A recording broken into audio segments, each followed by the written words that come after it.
To start the meeting in just a minute.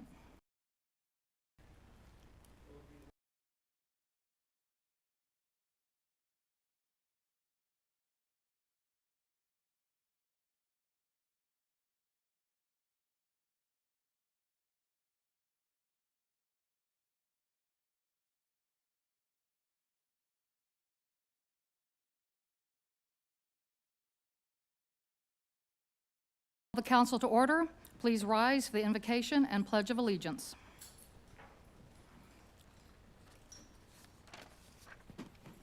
Please bow your heads. Dear Heavenly Father, as we come to you in prayer today, we ask that you bring comfort and healing to those affected by the devastating floods in Central Texas. Where there is loss, let heaven bring restoration. What the enemy meant for evil, we ask that you turn it for good. We also give thanks to the lives that were spared and the first responders who answered the call of duty to selflessly save others. Bless them and keep them safe. In your name we pray, amen.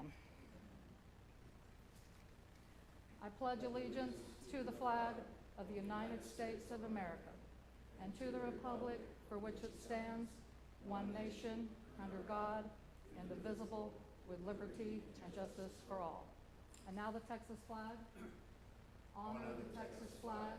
I pledge allegiance to thee, Texas, one state, under God, one and indivisible. Y'all may be seated.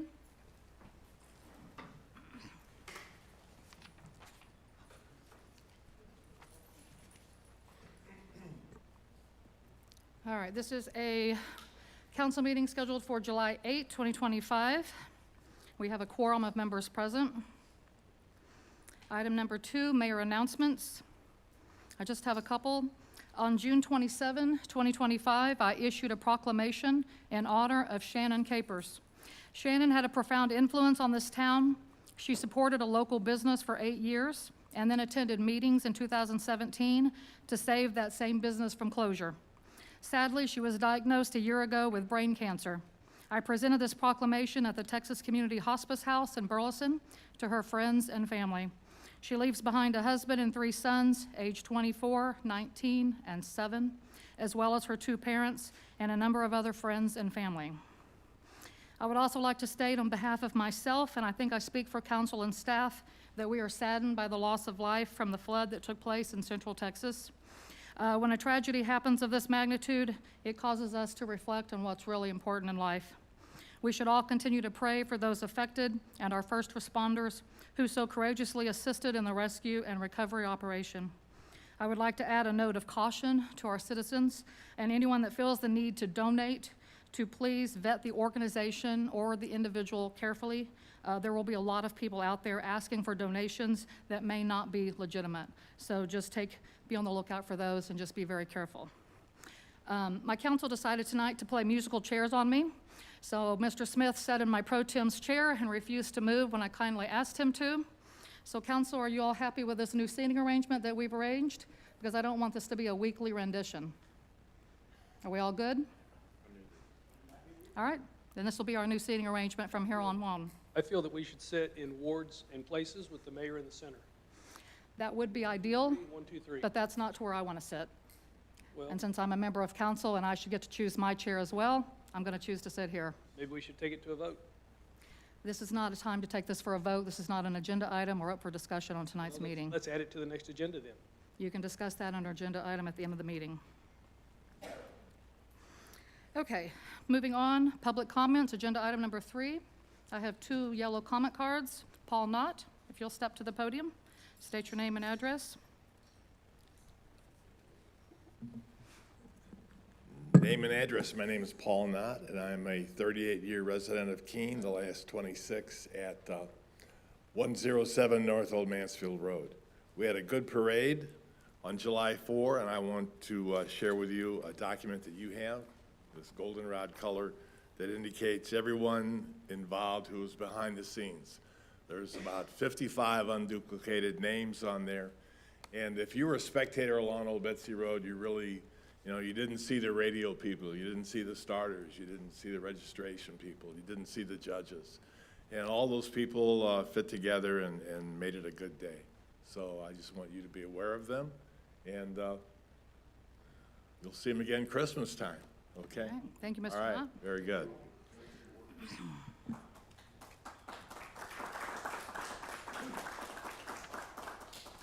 All right, next up, Vincent Castro.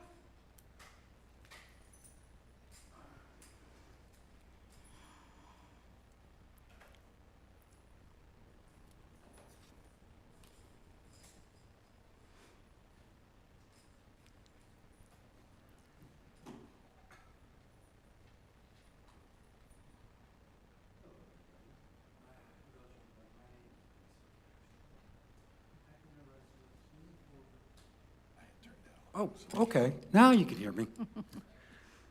Well, anyways, for what I was saying, my name is Vincent Castro. I've been a resident Keene for 11, 12 years. And I've been to the city council a few times.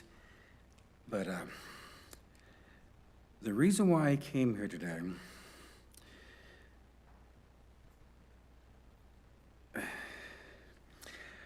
first of all,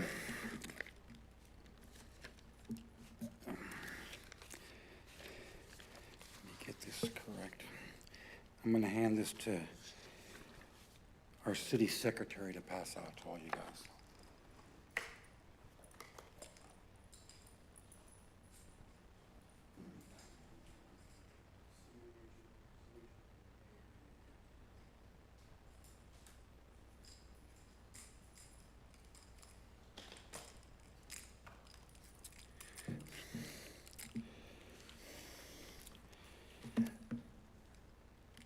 As you all are going to see, I have filed a suit against you guys.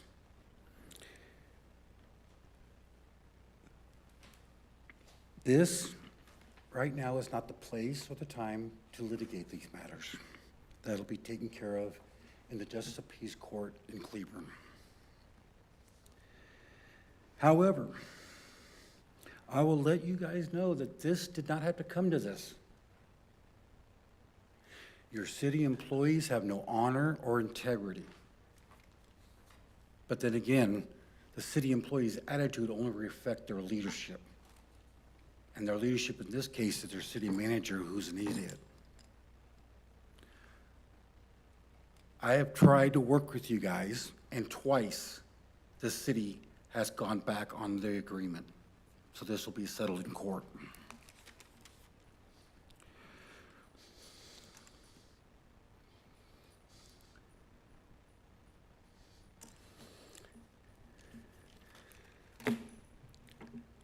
Since the last meeting I attended,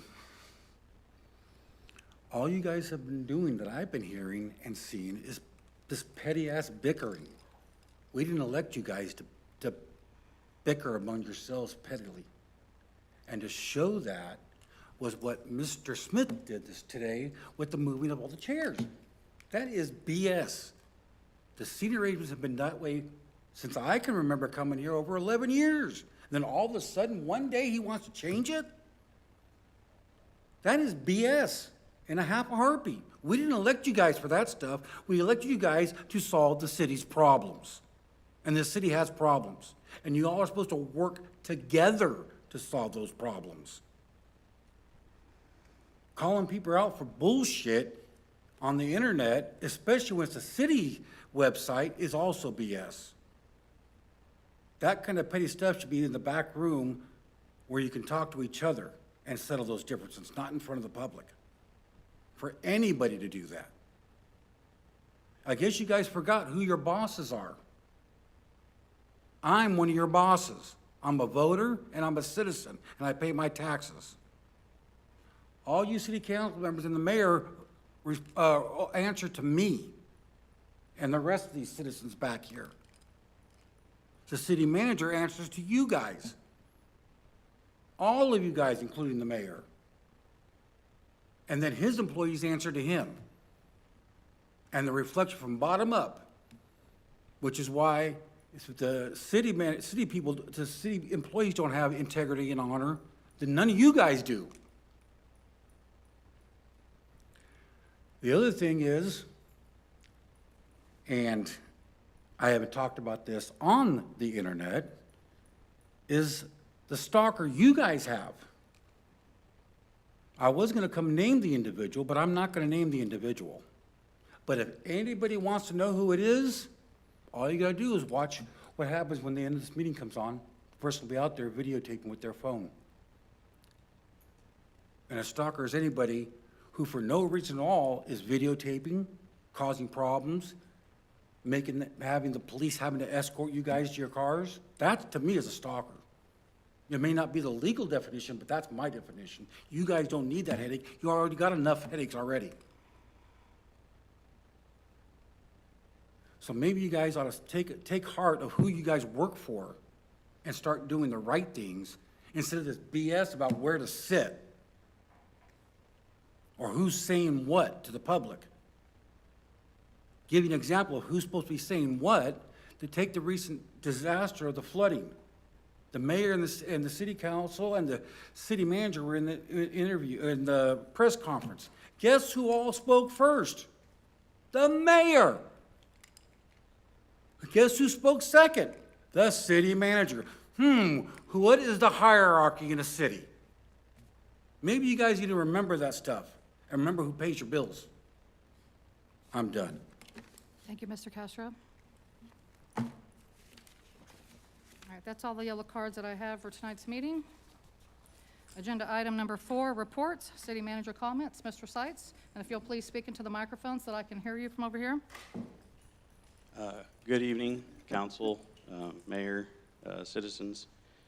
So I'll start with, I guess, the bad news first, and then we'll shift to some positive. So, Orna. I'm sorry, can you say that again? I couldn't hear you. I said we're going to start with a The negative. bad news. Bad and news. What and was? We're going to go to positive. Okay. Yeah.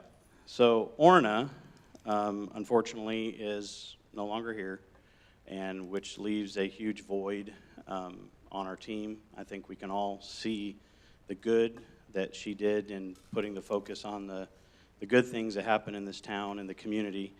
So I thought we were going to get her to be able to stick around for a couple more months, but that didn't happen. So in the meantime, we're going to kind of try to Band-Aid it until we can get to the new budget season and try to get somebody full-time in that position. So there's the bad news. Otherwise, you'd already seen something about the city parade on social media.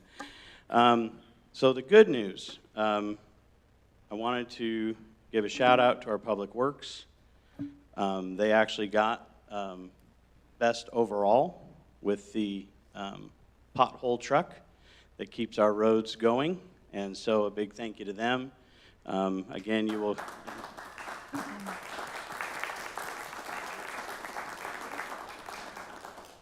you will see more involvement from the city in community activities.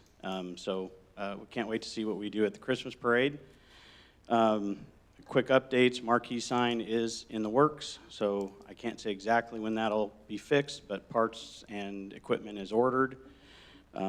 Fence for pickleball is on the go. Bids for the lighting will be presented at the next B-board for the pickleball, as well as some other ideas to try to clean up kind of the park and get it up to par.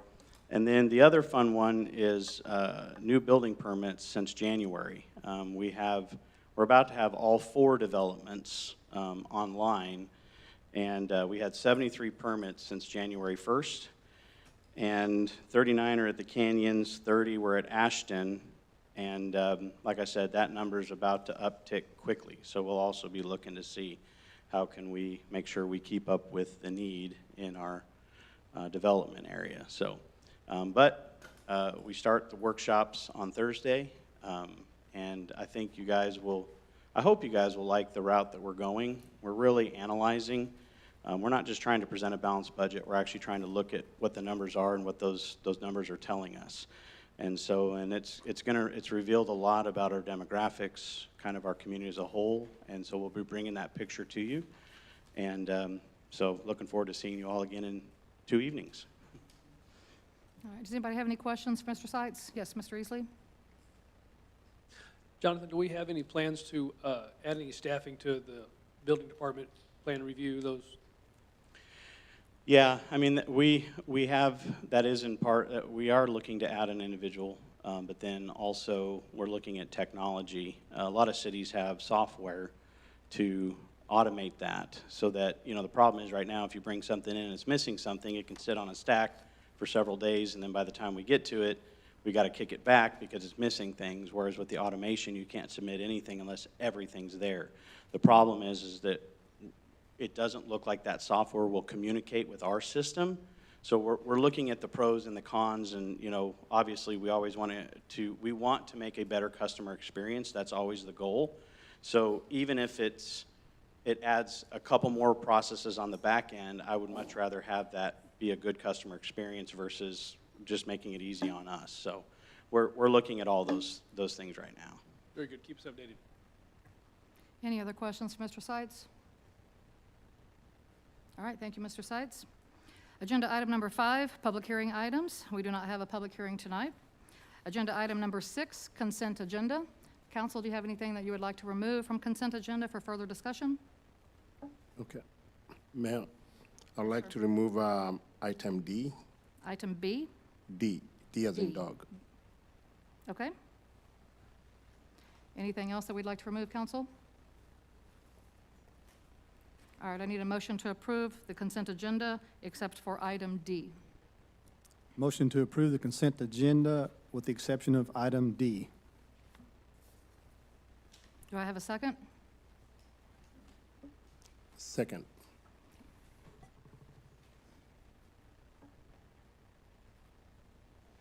All right, I have a motion on the floor to approve the consent agenda by Foster and a second by Gutwa. All in favor, raise your hand. Motion is carried. It's unanimous. All right, now we're going to consider agenda item number 6D, review and consider approval of Don's Lawn Service mowing contract for the city parks, City Hall, Community Center, and Keene welcome sign. Mr. Gutwa, do you want to lead that discussion? Yes, the reason why I'm asking about this is because a few months ago, we did talk about the contract, and the city attorney recommended the contract to be changed to remove the ambiguity because the contract was showing like 2 years, could be interpreted that way. But on top of that contract, it was kind of reflecting 1 year. So if the amount was $25,000, according to the state law, that's $50,000 for 2 years. That should go through the bidding process. And I think because of that, I did look at, the board that did approve the other contract? I think they approved the contract the way it was without changing it.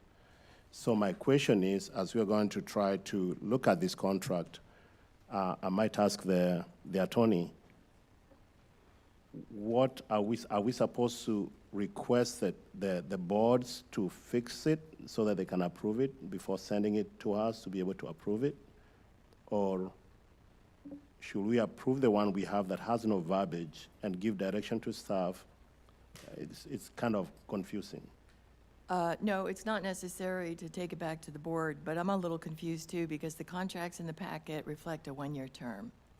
So, The one with the type B4 did not. It had the wording at the bottom that was the confusing wording that should have been removed. well, the issue on these particular contracts, from the information I've been given, is that they are an approved budget item and that the total amount of the contract, in fact, doesn't exceed the budgeted amount and is less than $50,000. So the procurement laws don't apply to that. There is no requirement for the bidding if it's less than $50,000. The contracts in the packet reflect a one-year term. So the fact that it had gone to the board for an item that's already been budgeted by city council apparently was a courtesy that was done for the boards, but it has no impact on your ability to approve the contract. So I've looked at the contract in the packet. It's for 1 year. There is no language on there for 2 years. Yeah, there's another contract that's not in our packet that showed that it could have been interpreted as 1 year or 2 year. Well, so if that was in the packet, we would probably have a That's- problem. yeah, But that's since one- that one's not in the packet, and we have a one-year term for an item that's already been approved on your municipal budget by your city council, and your city council must approve it, you're fine. It's Yeah. legally, Can be you're approved. fine. Yeah. Okay, then I'll go ahead and make a motion to approve the consent agenda, item D. Second.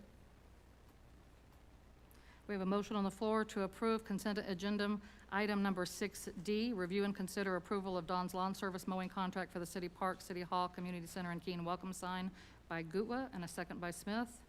All in favor, raise your hand. Thank you. Motion is carried. It's unanimous. Okay, moving on to agenda item number 7A, review, discuss, and consider a contract renewal proposal from Republic Services.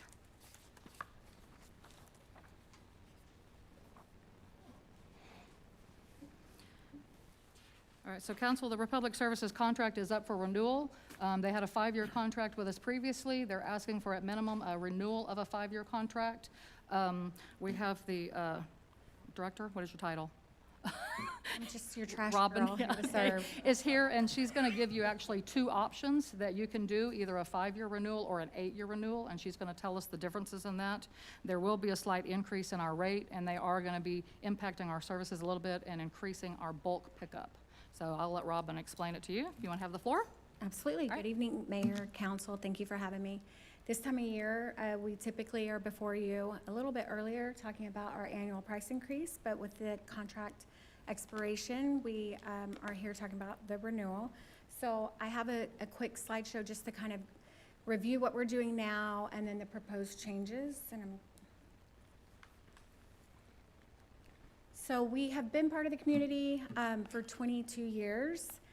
Time flies when you're having fun, but for some reason, people keep putting out trash at the curb, and we keep returning every day to help collect it. We love to be part of the community.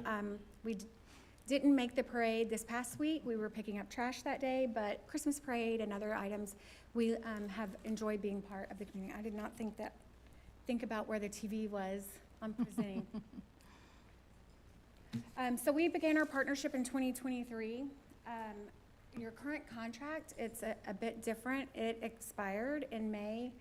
We started talking a little bit last year over some things. We've had a few personnel changes over the time in between Brett, John, and Dinah, trying to figure out a little there. So it took some time to get all on the same page, but we are still collecting, obviously, and just are looking forward to getting something secured. I've never had a expired contract, so it's been a new one for me. Currently, we pick up once a week in carts on your trash. For bulk, we pick up once a month. As many of you are aware that we have an on-call system. It's going really well. When I first got here in 2020, my very first meeting 2 weeks in was to talk about the bulk and the on-call because it had shifted over. Residents have they've accepted it. They call in, they're really good at it. We have about an average of 144 residents, which is about 7% each month that use that option. So it's not a big amount, but when someone isn't picked up or it wasn't on the list, it becomes a big issue, right? So we're very emotional with trash. You put it out, and if it's not picked up, then you have to call, you have to pull it back in or clean up. So it is an emotional transaction for many, but with only 7% using it on that one day, we were just looking at different options of how we could do it better. So I'll go through that shortly. Customer service, we had, I don't think you can see that, but that's 0.5% of calls coming in. That's, a few of them are inquiries. Are you running on Memorial Day? Do you pick up TVs? Things like that. And only about 7 in 2024 were concerned with a service that had been provided. We already went through on-call, so I'm going to jump down. Franchise fee is a percentage that we pay back to the city for services, revenues collected. That's used primarily for street repairs. We are the #1 consistent heavy truck on the roads, and so the cities usually turn around and are either patching holes or repairing. I skipped the landfill. So resident-free landfill, access. This has been in the contract for quite a while. The residents have right now the ability to come 4 times per year on a certain date or weekend, and can drop off anything that didn't fit in their cart, like maybe after Christmas, or anything that is larger. I say Christmas as in quantity, but anything that's larger that doesn't fit in that cart. Really, I think we could do a better job working together to communicate this. We had only about 17 folks take advantage of that in 2024. Now, I know Itasca is going the other way, and it's a little bit, we all want to go down the street, everything be right there, unless I'm gonna ask to build a landfill, and then they don't want it down the street. But with the landfill passes, because it is free to them, then I think if we communicate, I know there was a magnet done by the city, maybe we drop a few pieces of information there to where it's free service that they're not, partaking on. So, and I think we could improve that benefit to them. Yes, sir. Do you have a question, Mr. Foster? I do. Is the landfill access pass only certain days, or can you just say that I want to take it this weekend or So whenever I need to? Yeah, currently there is a time frame for every city contract so that all those residents aren't there on the same Saturday. But what we're proposing with the change is to allow 4 times a year access anytime. So I always use the reference, my dad was off on Wednesdays and Sundays, so he worked every Saturday. So he would have never been able to use that. So just trying to meet people where they are. It's a service that we're providing either way. So if they're able to come on a Monday or a Saturday, any time of the year, we are jumping ahead a little bit, but there is a landfill pass that we've been moving to where they come to utility billing. They can see that they have an active account, and utility billing gives them a pass that has your logo, my logo on it. And I know it sounds crazy, but we get the most irate folks at that scale house on a Saturday, where there's not a lot of managers, that are upset that their water bill is expired, their license, or it's not even their name, and they're trying to get him free. 2 weeks ago, we had a sheriff have to come out, or it was a sheriff that day, because the guy, we finally got down to the end of it, bought for $30 a water bill from someone in the city so that he could bring his for free. It sounds crazy. It's just trash, but when you don't want it, you don't want to pay for it to get removed. Like, it's just, so we've been moving to a landfill pass because it streamlines it. Your utility billing, Clerk Ellis, like, they know a lot of the residents already. So if Mrs. Smith her son comes in because she's 84, but they can work that out through the resident, the city can, because they know the individuals and they have an account, they can look up information, versus our scale house operators going back and forth arguing over, is it a developer, a contractor bringing in trash from another city, or is this legit and we need to make an exception? So it's been working very well in my other communities. The other benefit to circle back on is they can come any day. And let's say that they took down a fence and want to use all 4 passes that week. That's fine. That's what they have for the year. So, like I said, it seems to be working very well. Absolutely. So this is just, we talked about the free disposal. It was only about $2,000 worth of free benefit. The other side is, let's just say you have a pass, you're gonna bring in 4 cubic yards. However, you have another 6 and you don't want to wait, or you don't wanna bring it back, you wanna bring it all at once. We have a discounted rate for the Keene residents where it's $18 a cubic yard rather than the, I think the gate rate is around 60. So we have that benefit also.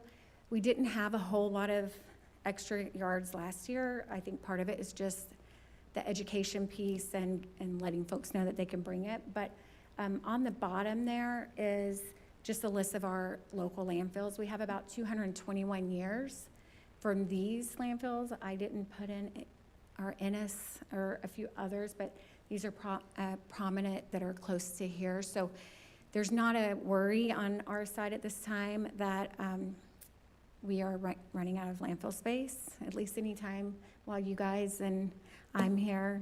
We don't have to worry with, I think Itasca has like 62 years, left on that one.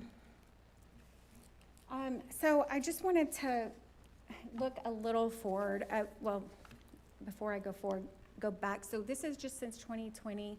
It's the house growth. I'm sure we all remember COVID and the house market, really took off. So we've seen growth over those years. On the right is just that reroute. About 2 years ago, we came and said, look, y'all have grown, and we are filling up our hours on that day to service. We need to do a bit of reroute. So things are going well. We have a little bit of room in that. We have talked about the new areas coming in. I will say on the residential, so you see residential line grow, and for many Texas contracts, not just to my company, but overall, we keep the residential line cheaper, like a decreased rate benefit, but we have the commercial and the industrial business. So we always think about it like buckets. Overall, this is the people, the number of trucks we need to get things done. However, when it comes to pricing, to try to alleviate some on the residential side, there's some added maybe on the commercial or industrial. With the house growth with COVID, what we saw was residential grew, and that's a losing line for us, but commercial also dropped off. It didn't have the same amount of growth that the residential did.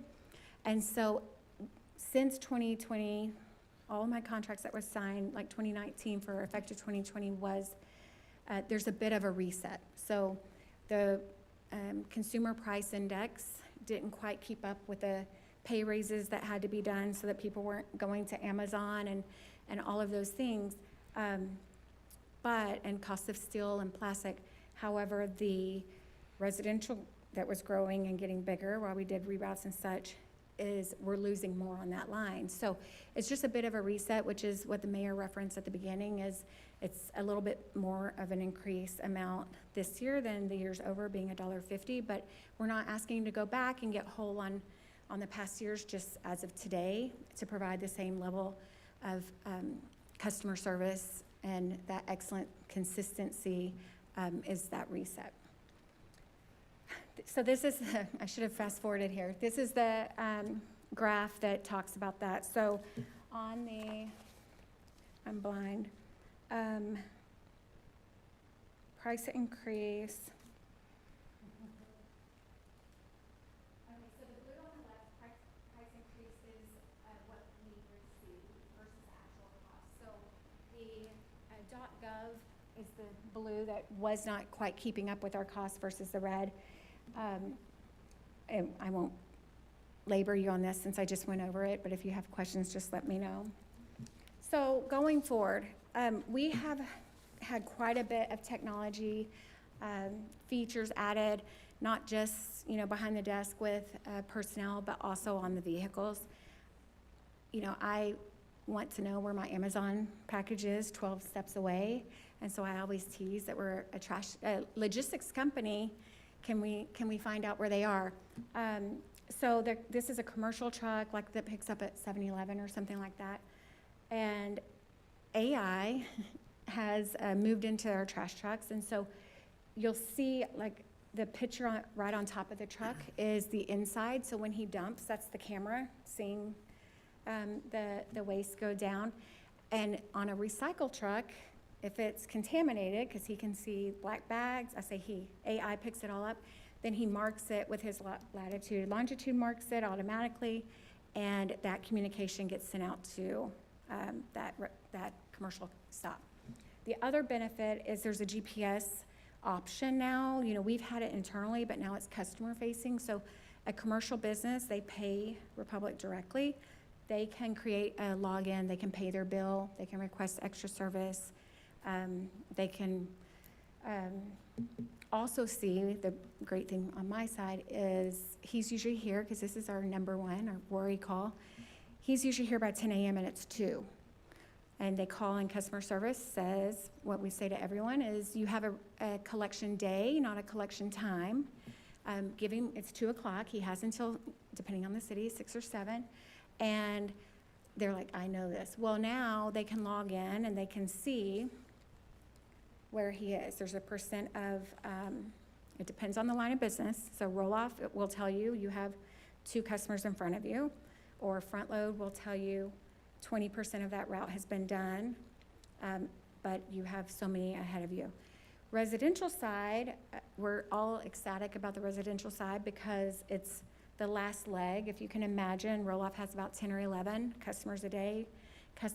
Front load has about 140 to 200, depending on window time. And then we have residential that's like 900. So he's never had a big route sheet. We pick up everything inside the city. Well, now with residential, as he goes so many miles, it has him check in. He marks that portion complete. So on this slide is the residential. So it's not as detailed to say the percent he's complete or year number 14. However, you can see on this second image on the right, the solid blue on the left, you can see the dots in between, so he's en route. The great thing in a lot of our city utility billing or folks that get those worry calls, they can also log in. It's not a login, let me back up. They can go to see my schedule on our website and they can see, so while they're on the phone, they can put in an address and see the how far he is into his route, the progress, thank you. Now, if a resident wants to get in and report a miss or any other information, they have to, just like the commercial, log in and create a profile for additional detail. But overall, they can see if it's complete or not. So then those worry calls at 2 p.m.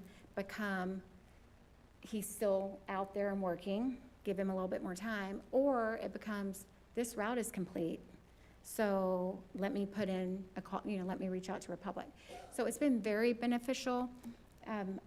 It's been about a year that we've had it. Texas, this area was a pilot, and we had to work out some bugs before we, I let my counterpart work out some bugs before we, start rolling it out, because the last thing we want to do is share it and then it not work properly. So this is a side-by-side comparison of what we have now, current residential versus future. I'd like to stick to the top with the truck first. What we're proposing is to bring a Corrado. It's called a Corrado truck. On the front of it, that is unique, you guys haven't seen it in the city before, is a front load can. It's at 4 yards. But on the side, which is a little hard to see here, but on the side, there is an arm, like you are accustomed to now, that comes out, grabs the cart, and it will dump it into the can. So he'll do 4 or 6, depending on how full they are. That will fill up, and then he'll lift it over his head to dump.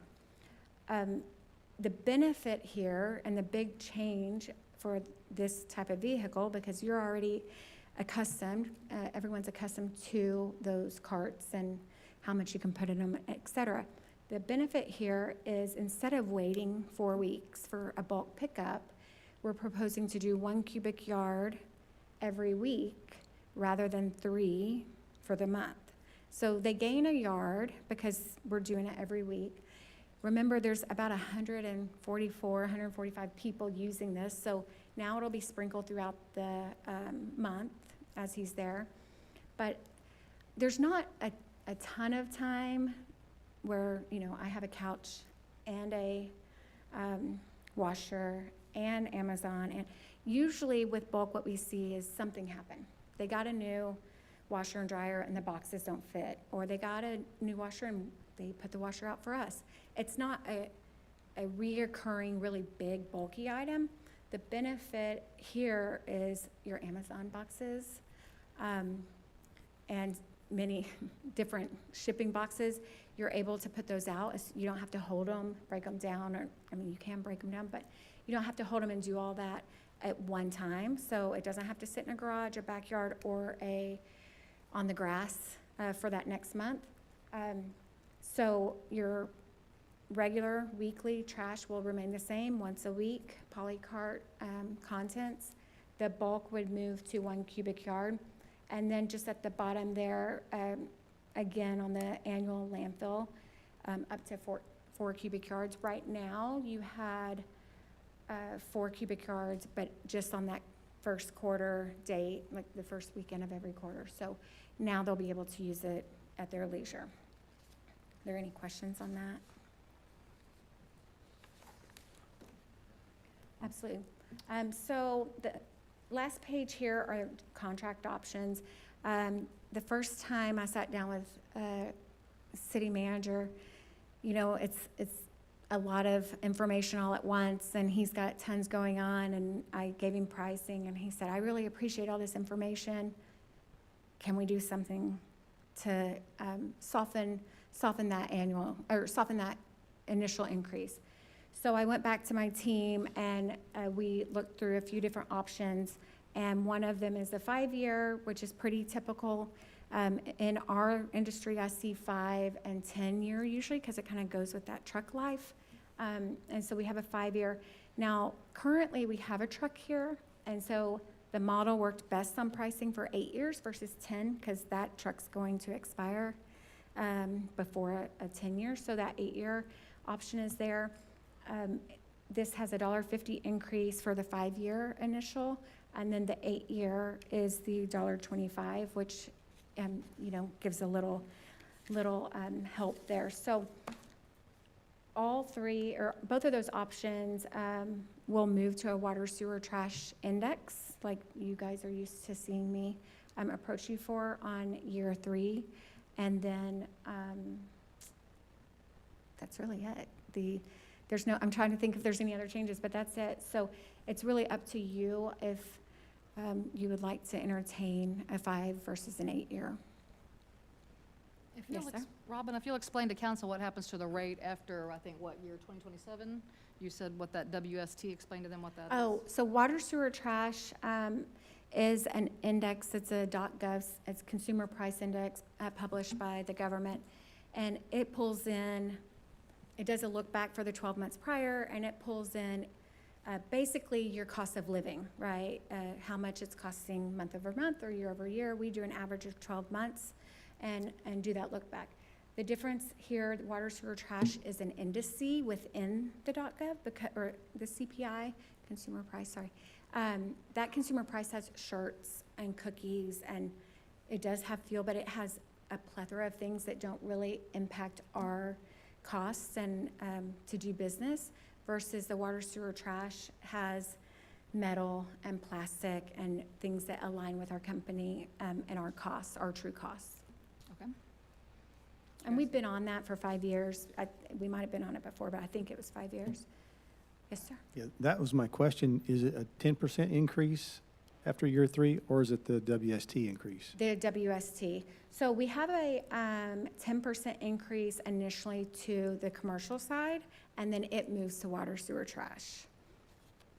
So that's your front load, like your businesses. But all of them will move to water sewer trash. Year 3 or year 5? Year 3. Let me specify, year 3 on the residential, and then year 2 on commercial.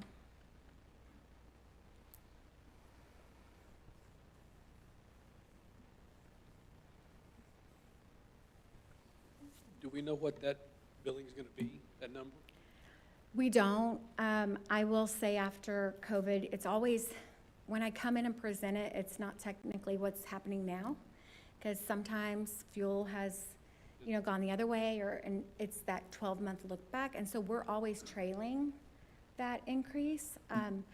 Right now, I think it's right. It was closer to 6, but it's close now, coming down a little bit, like in between 4 and 5 as of now. Yeah, you've already got those increases built into this contract, so once this gets approved, then those just kind of every year, the city manager gets that information from you of what the rate's going to be. We post it for the citizens, it doesn't come back to council. Right. We usually try to bring it back just for information and an update. but they are built in. And the benefit there, it's much like water rates, is if you try as a city not to pass them on, and either general fund or something, but try not to pass them on, then at the end of our contract, there's a gap to that resident. Instead of going up $1, you have a $4. You have, those larger pieces to get whole, so to speak. So my company, my competitors, it's an annual reminder to come out and adjust those rates. Okay. Go ahead, Mr. Guba. Yes. Sorry. I have a question here. So you're saying on average, you're getting on-call monthly bulk collection from 144 homes. Right, about 7%. And as your associates are driving around, you see the development is coming up. So on average, so how much does this contract, the current one, on a yearly basis, how much does it cost us with the homes that we have? The other ones haven't come online. I don't know the revenue. Are you asking like how The much cost. revenue? Yeah, the cost. Per year. I don't have that broken out by residential with me or in my head. I apologize. Now when we add additional homes, like the 40 or 39, they usually come as they're building. It's not like somebody comes in and adds them all at once. And so we have some room in our current routing when we did that reroute a couple years ago to where homes can be added to that route without having to come back and do another reroute. Currently, we have 4 days here, Monday through Thursday. We use that Friday for that bulk on once a month. Now with this, we'll still stay Monday through Thursday. People don't like change. But once the growth gets to a point that it is, we're running out of time to complete that route on a day, we can adjust if needed and even expand to Friday.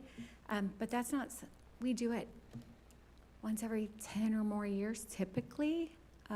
You might have a community that's really booming and growing fast that you have to do it more than once in 10 years, but usually it's not something done very often, very frequently. Okay. But that just becomes a new resident comes on, we put them online, we start charging, utility billing starts charging. They give us that house count, and that becomes part of that invoice. So it's not a new rate when we get so many homes. It just becomes additional homes on that invoice.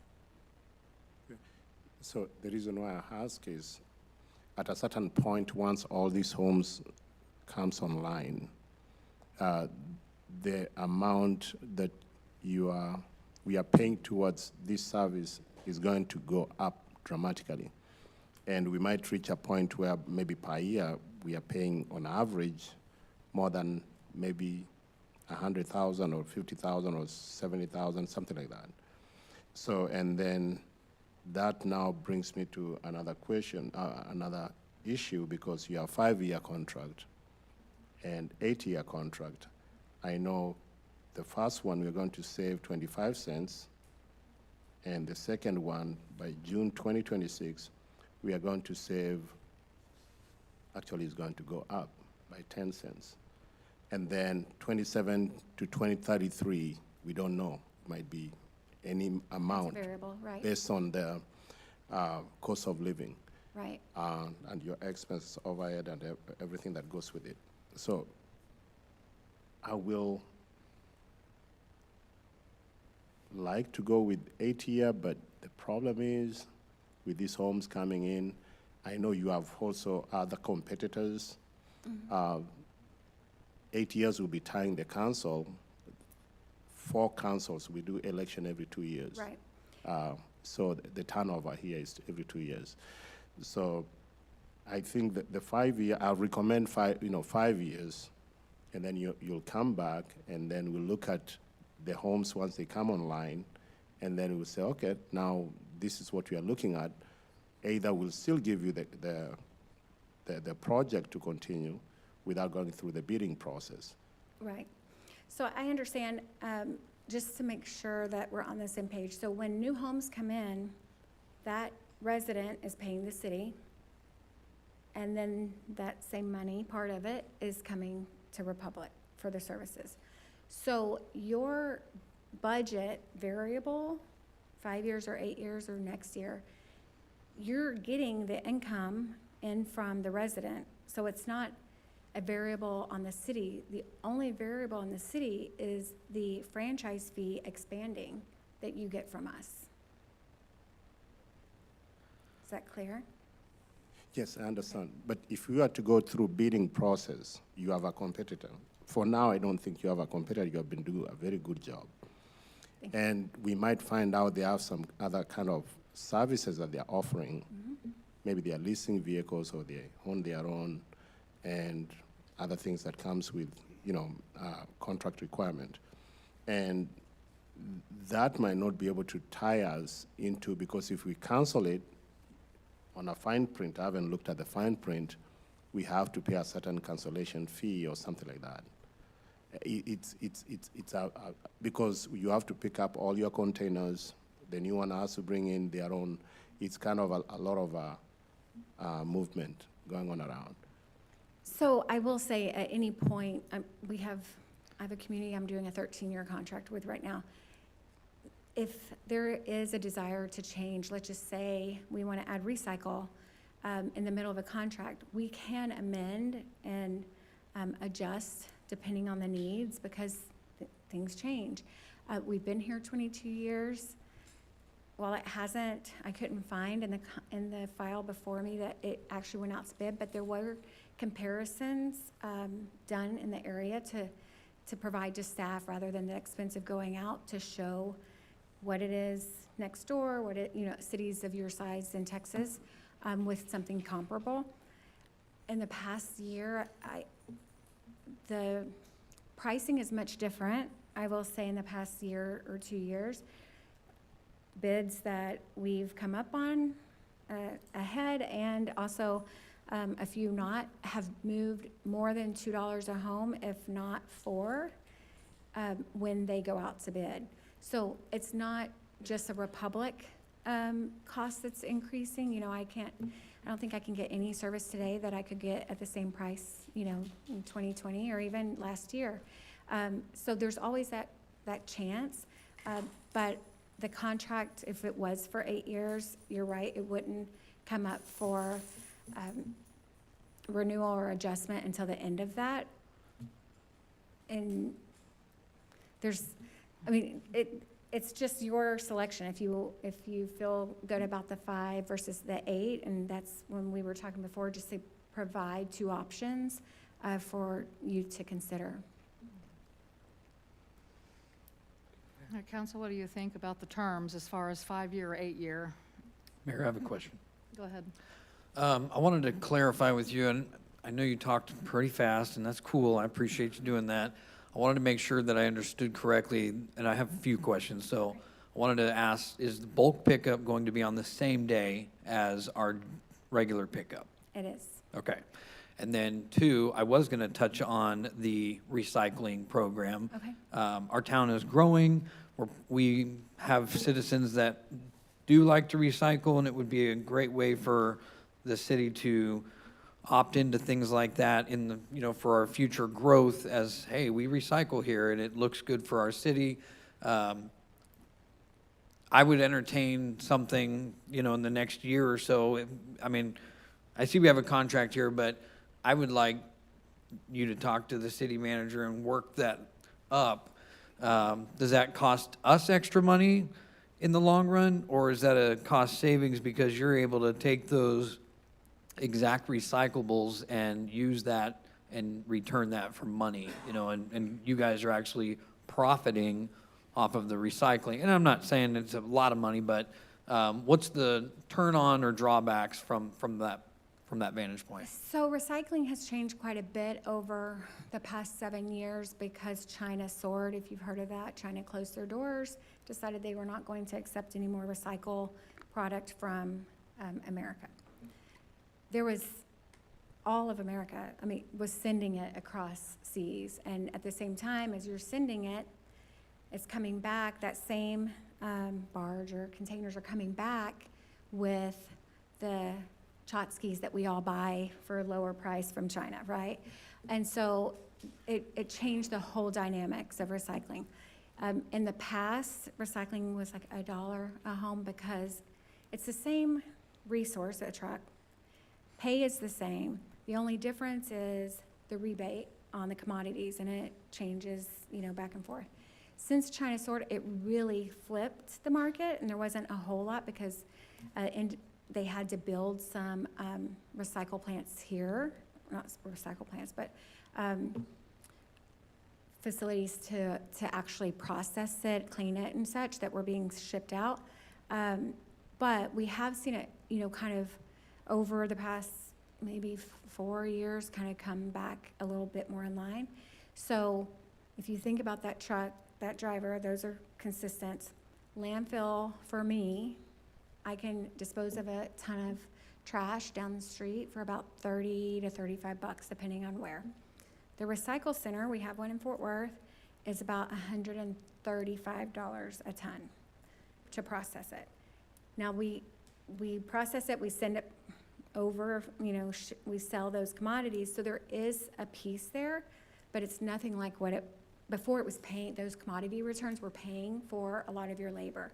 So what we're seeing in the market right now is in between about 4 to 7, depends on how far you are from, and your schedule, but how far you are from the recycle center. So if we were to consider something in the city of Keene, because they haven't had it, you might consider every other week recycle, because they can fill that cart up, and it might be a starting process. I will have to say one thing, I'm sorry, is that you want to make sure your community's ready. Maybe we work on a survey in the next year and talk through it, because if 20% of the community replies to a survey and 80% want recycle, it's still less than 20% of your community that wants it. However, when we roll it out, because we're buying the truck and going down every street, everyone receives that charge. And so it's a soft point just to make sure the desires of the community.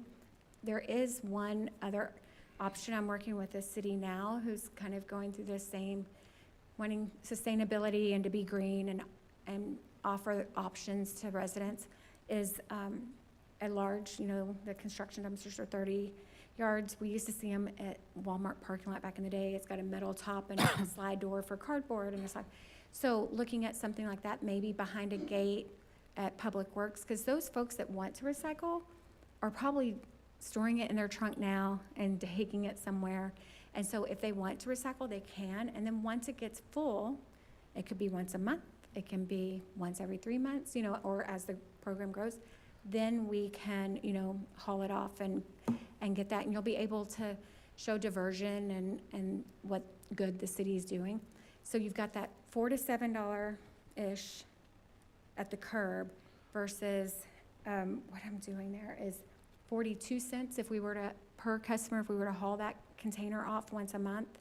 And let's just say 8 times a year, for like not quite every month, would be less than like around 30 cents. Okay. So it's a big difference. And if it's here and they want to do it, we will see that program grow and needing to haul it more and maybe look at a curbside. That might be an option for you to consider. Yeah, I was going to say, we've actually had this we've been having this conversation, because when you're looking at it and going, we're just going to increase the overall cost by 70%, again, the fear is not everyone's going to want it.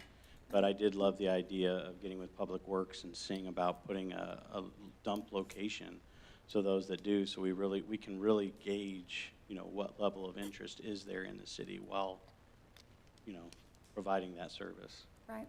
And one other thing, we talk about Public Works just behind a gate. What we have found is tires and paint and all the things that they can't put in their cart now are showing up in a city can. And then it ruins the whole load, right? So if it's behind a gate to where it can be managed or some accountability is where it's worked best. Yes, sir. Oh, Mr. Mayor. Google? There is one thing here regardless which company does help us with trash pickup, I've met with a lot of residents for the past 3 months. And there is one complaint. The city, we have some ordinances here. If you have some trash around your home, you get cited for that. And most of them are not happy about it because they will put the trash out and maybe it's not manageable per your equipment and they will just leave it there. Some of them will forget to call for some reasons. And that's where the problem is. If we were to have, I don't know what's out there, but if we were to have, there are some people who know that maybe twice a month or thrice a month, they will be cleaning their stuff and getting it out there to take it to the dump site. In addition to the regular trash that they do generate. What will it take for the citizens or the residents in Keene to register and say, I would like to, maybe on Wednesday on this street, to be able to put 1 cubic yard, since you're going to come now maybe Week. 4 times every week. So if I know you're coming on Wednesday, I might have a cubic yard, whatever one, so I don't need to get this big, humongous trash that I don't have a scale to know if I have more or I have less.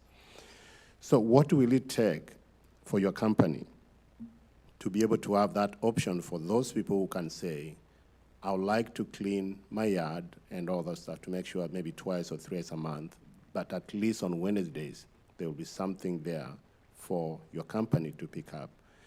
And then there are those that are seasonal that might call, like the 144 that call, regularly. So how will that affect your projections here? So typically, just to back up on the on-call program, the intent was to provide a route, right? They call in, we can route it so that we're not driving all of your streets every week or every month, but driving the whole city, right? To get that heavy truck off. Also for us to know what to route. Some, there's heavy times for brush, but also for, we all get spring cleaning and kind of around the same time, the first weekend that it gets really nice. And there's a ton out there, and we've had to send a couple of trucks versus just sending one. And that takes planning, to know how many people, because they usually say, I'm gonna have a desk, or I'm gonna have, just excess bags. So it allows us to plan for success to be able to do it. Moving to this 1 cubic yard, there's not necessarily the reason to plan unless it's a spring cleaning to where we can send another truck.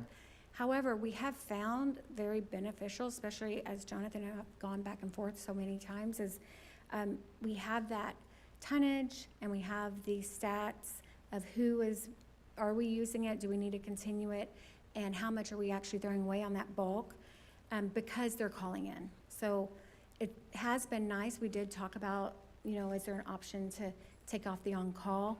Now they have to call every week. But again, folks typically are not needing a bulk pickup every week. So if they wanted to call in and for 2 weeks because they have stuff now that they're cleaning their house and next week they're gonna have a delivery, I don't think that would be a problem. I think where it gets down further into being a little complicated is now you've been, let's say I put you on for 6 months and you put it out one time. He's going and looking for something. He's communicating back it wasn't done. I think for the consistency, and a large part is the residents have accepted calling in. And from my understanding right before I came over that was a big piece, and it was a frustrating piece until they got through it. And so I would suggest, at least for the first year as we move into this new option of once a week, we continue the on-call and maybe we revisit it next year to see if it's needed. I would hate to remove it and it be an issue and then have to go back through and condition residents again. So this on-call will be just slightly different, because we were doing the Monday before the first Tuesday of each month, but now they're just gonna have to call by 2 o'clock the day before their normal route. Right, So you're gonna get calls all during the week now. Right. Because if they have a route on Monday, they've got to call Sunday by 2 PM. right. And the bulk is really designed for things that don't fit in that cart. If they have trash bags or things out every single day, because that's productivity, right? Versus a guy coming out, grabbing a claw and grabbing a cart with a claw and continuing, now getting out and handling it, it's routing and it's getting, it's scheduling, and we do everything by house count and by second, to make sure we're able to provide that great service. So we still are pushing for trash bags to be in their cart. If you clean out your garage, you have other things going on, but your weekly, every week, if you have trash bags outside of your cart every week, we're gonna come back and push that you need another cart. But we don't have a problem with that. I have to say, we don't get complaints. I don't get a lot of calls of, I had a few, someone passed and we had a whole house full, can you pick up an extra bag? We don't have a lot of service concerns with cart service as it is today. Mr. Foster, go ahead. Just curious, what about getting rid of paint or chemicals like that? Do you have a service that we can do that? So we don't have anything with the city now. Some cities have it set up with the county where the resident can, go and get a voucher or something. It's something we can, explore. In other communities, we have a household hazardous program where they call in and we come and collect it, but we don't have that established. I can't tell you in 5 years if I've ever had a question other than what to do with needles for household hazardous here.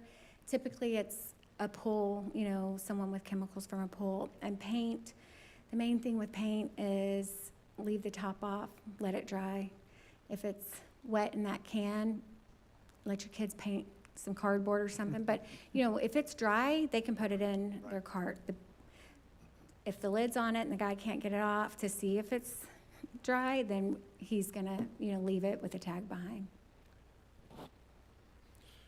Robin, can you please tell the council and the citizens where to get the information? There's a lot of information we're listening to. Where do we get that online? How can we get that easily accessible? So we usually work with the city because it's on your invoice, right?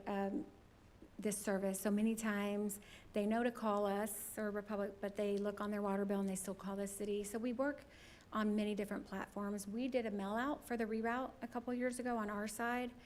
We would do a mail out for the change in bulk just to try to simplify and get that out there.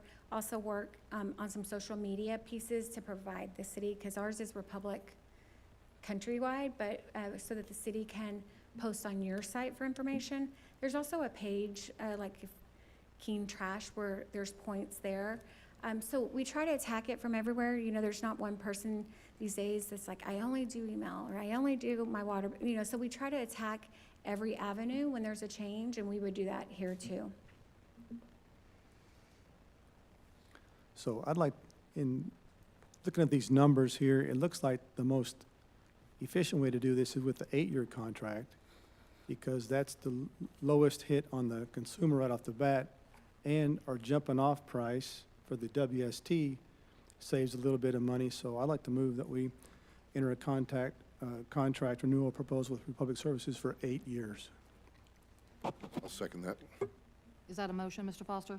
Okay. Do we have a second? I'll second.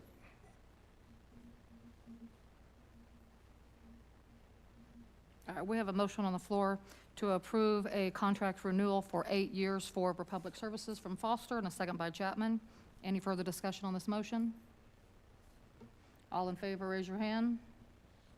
It's unanimous. Motion is carried. Thank you, Robin. Thank you all. And I was going to have Robin tell you that she had some damage to some of her trucks down in San Angelo, and she showed me pictures before the meeting. They flooded. Yeah, Yeah, we pretty have bad. about 32 up to the top It's this far Went from up to the the top of cab. the glass.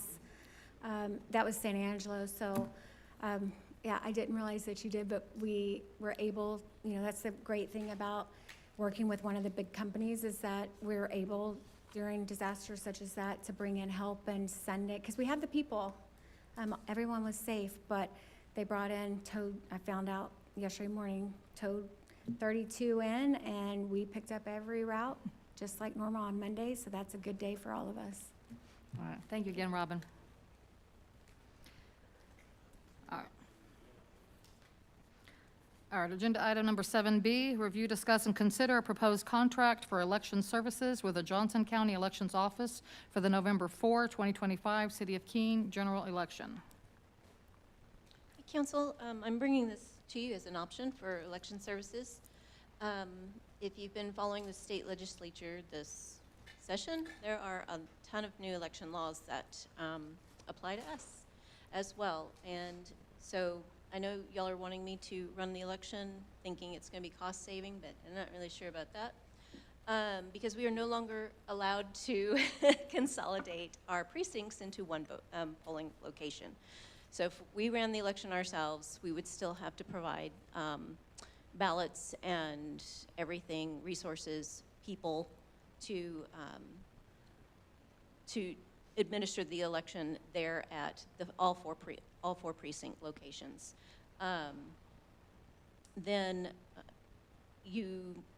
Last year, because it was a huge election season, the county gave us a high estimate of about, what was it, $27,000. The bill actually came in much less at like $17,000. So this year's contract for just a local election is, and it does include runoff, because we do now have a new process of electing council members. We are expecting there to be runoff locations. That is included in this contract, is at $15,000.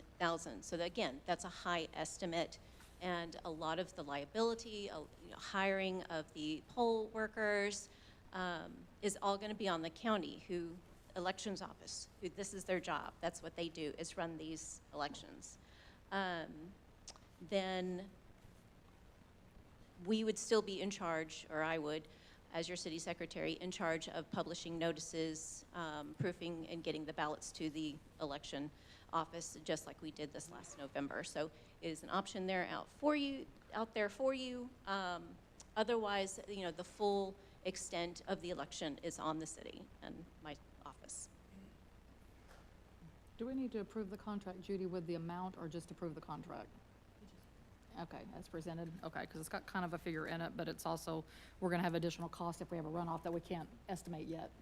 Okay, okay, Right, we get the final amount yeah, after the election. exactly. That's what I was wondering, yeah. I have a question, Mayor. Yes, sir, go ahead. This is kind of a sidebar question, but do you, if we do have a runoff, do we know that it will only be right here at the community center, or will it need to be at all the precincts as well? Do you know that information? My understanding, in speaking with our elections county administrator, is that it would be all four. Okay, I'm just trying to think of cost, to have to man 4 places for a runoff. Yeah. And they're expecting, or they've offered the contract to 4 or 5 other entities, so there is cost sharing there if they also sign the contract with the elections office. And I also Mr. like- Knott, did you have a question? Yeah, I couldn't hear the answer regarding the runoff. If it was 4 places or would it just be here? We only have 3 up for election this year. Is that what you're asking? Oh, the location? Yeah, we have 4 voting precincts. And 4. my understanding is we would have to Yeah, provide for 4. all 4. And I also like the optics of having an expert run it versus, again, us. Just my 2 cents. Okay, Mayor, Go ahead, Mr. Kuba. so you're saying on average, they are projecting 15,896, that's the cost for the election? Okay, the runoff might be different. And the reason is, if we have a runoff, our schedule might be different from the other precincts or from other entities that are conducting the elections. Do we have other cities that have runoffs? We won't know until the election happens. And if then- There's a runoff. Yeah, and for the most cities I've seen, probably this might be new to our city, is that the council normally approves the election amount and also the runoff at the same kind of, maybe the same meeting for the sake of budgeting, because right now you're saying we don't know. It might be more, it might be less. But it's included in this quote, so it's a moot point. Correct. I- Going on past election contracts we've done with the county, Yes. the amount that we are billed has always been less than what is in Exhibit C of the cost. That they're, So how many elections did you go back? Like, you might say last year because we shared the cost with a lot of entities, we should because do three. because it was general election. So we did not have runoff. Yep. And wherever you have a runoff, you are on your own. You hire, and we have to have like something like early voting running at the same time, and then the actual voting date. So the cost is going to go up because. But the runoff is approximation. They're saying we might not know. It's all an approximation, Councilman. My understanding is this, it won't exceed this number. There you go. That's that- that's what she said. Yeah, it won't exceed this number, including runoffs. Okay. Okay, so, yeah, we'll see once the invoice comes in. All right, thank you. Okay. All right, any other questions? Council, you want to make a motion? I'll make the motion that we accept Okay. and approve for Johnson County to run it. Second. Aye. All right, you came back in just in time, Mr. Chapman. All right, so we have a motion on the floor to approve the contract for election services with the Johnson County Elections Office for the November 4, 2025 City of Keene general election by Shaw and a second by Smith. Any further discussion on this motion? All in favor, raise your hand. It's unanimous, motion is carried. Thank you. Agenda item number 7C, review, discuss, and consider repealing or amending ordinance number 2025-681, changing the frequency of the regular scheduled city council meetings to once a month. Mayor, I'd like to say something on this. Excuse me. Okay? I think, I know sometimes it is. It is? Is it better? I'm Move, sorry. see if you can move it towards you. I'll get a bit closer. Yeah, there you go. I know 2 meetings a month seemed like it would be easier for us. But I think 1 meeting a month is easier on the staff to get everything done. Personally, I'd like to see it stay with 1 meeting a month and then call a special meeting if we need it. Okay? Mayor? Yes, Mr. Smith, go ahead. So I've been in contact by several citizens, not just my wife and my best friend, but other citizens. And the consensus from the citizens is they would like to see 2 meetings. Now, we do have the option, and I did bring this up the last time we spoke about this, was to keep the 2 meetings, try to get all of the agenda items in on the first meeting, so then that way we can leave the second one open, so that way, in case there is things that do come up in our city that we do need to have attention because we have a timeline, that gives us the opportunity to have that meeting available. We can always cancel that meeting, but the consensus among some of the public, and there are some here today, that have spoken to me, and I think we need to go back to 2 meetings a month. We try to get everything in on 1 meeting, but keep the other one for just in case, so that way, we just saw, we had 2 meetings that we had to cancel due to lack of quorum. So then that pushed our next meeting till the next month. That doesn't jive with the city. That doesn't get city business done.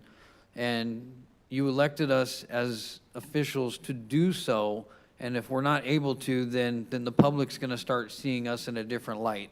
So if we go back to 2 meetings a month, then I feel that we are going to get more city business done doing it that way. Thank you. Anyone else like to speak on this?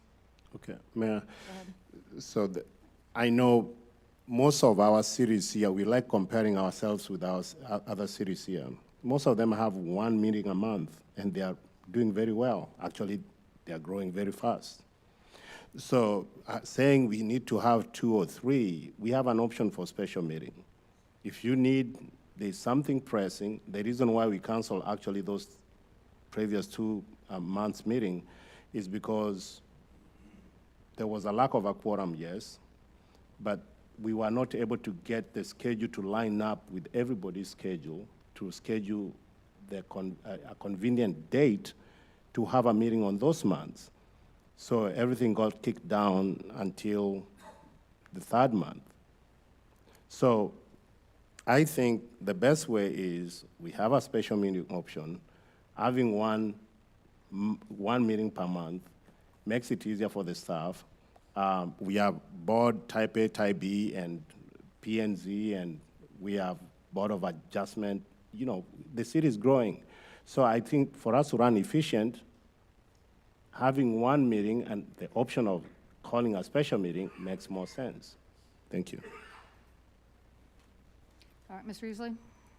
Mr. Goodwell, you're losing the point that when we call a special meeting, we have to coordinate with lawyers and other people to be in attendance in that meeting, where if we have 2 meetings a month scheduled, it's on the lawyer's schedule to be at that meeting. We can cancel with them, it doesn't cost us a dime. But if we don't have it on their schedule, now we have a scheduling conflict, and we're always trying to juggle. We need to have 2 meetings a month. We need to have the primary meeting at the beginning of the month.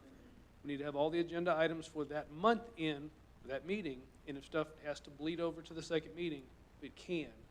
We can always cancel that to save the citizens tax dollars. Okay. Mayor, sorry, Go I ahead. want to speak before you finish. Respond. Our city attorney, the company or the attorney that we are working with, they are dynamic. You see, we have attorney here. The one that we had last week was, But they are able to, They couldn't make it to the one in May. yes. And because we canceled the one that we were supposed to come on a regular basis.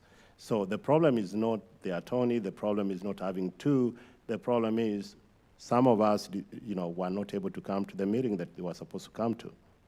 So we should not blame it to, like the citizens wants this. The citizens wants you to discuss about their business when we have a meeting. And we can do, 2 meetings a month. yes, and then we have a special meeting. Like this month, we have how many meetings? We have 4. 4. More, When yeah. you So- call a special meeting, you can only call it for specific items.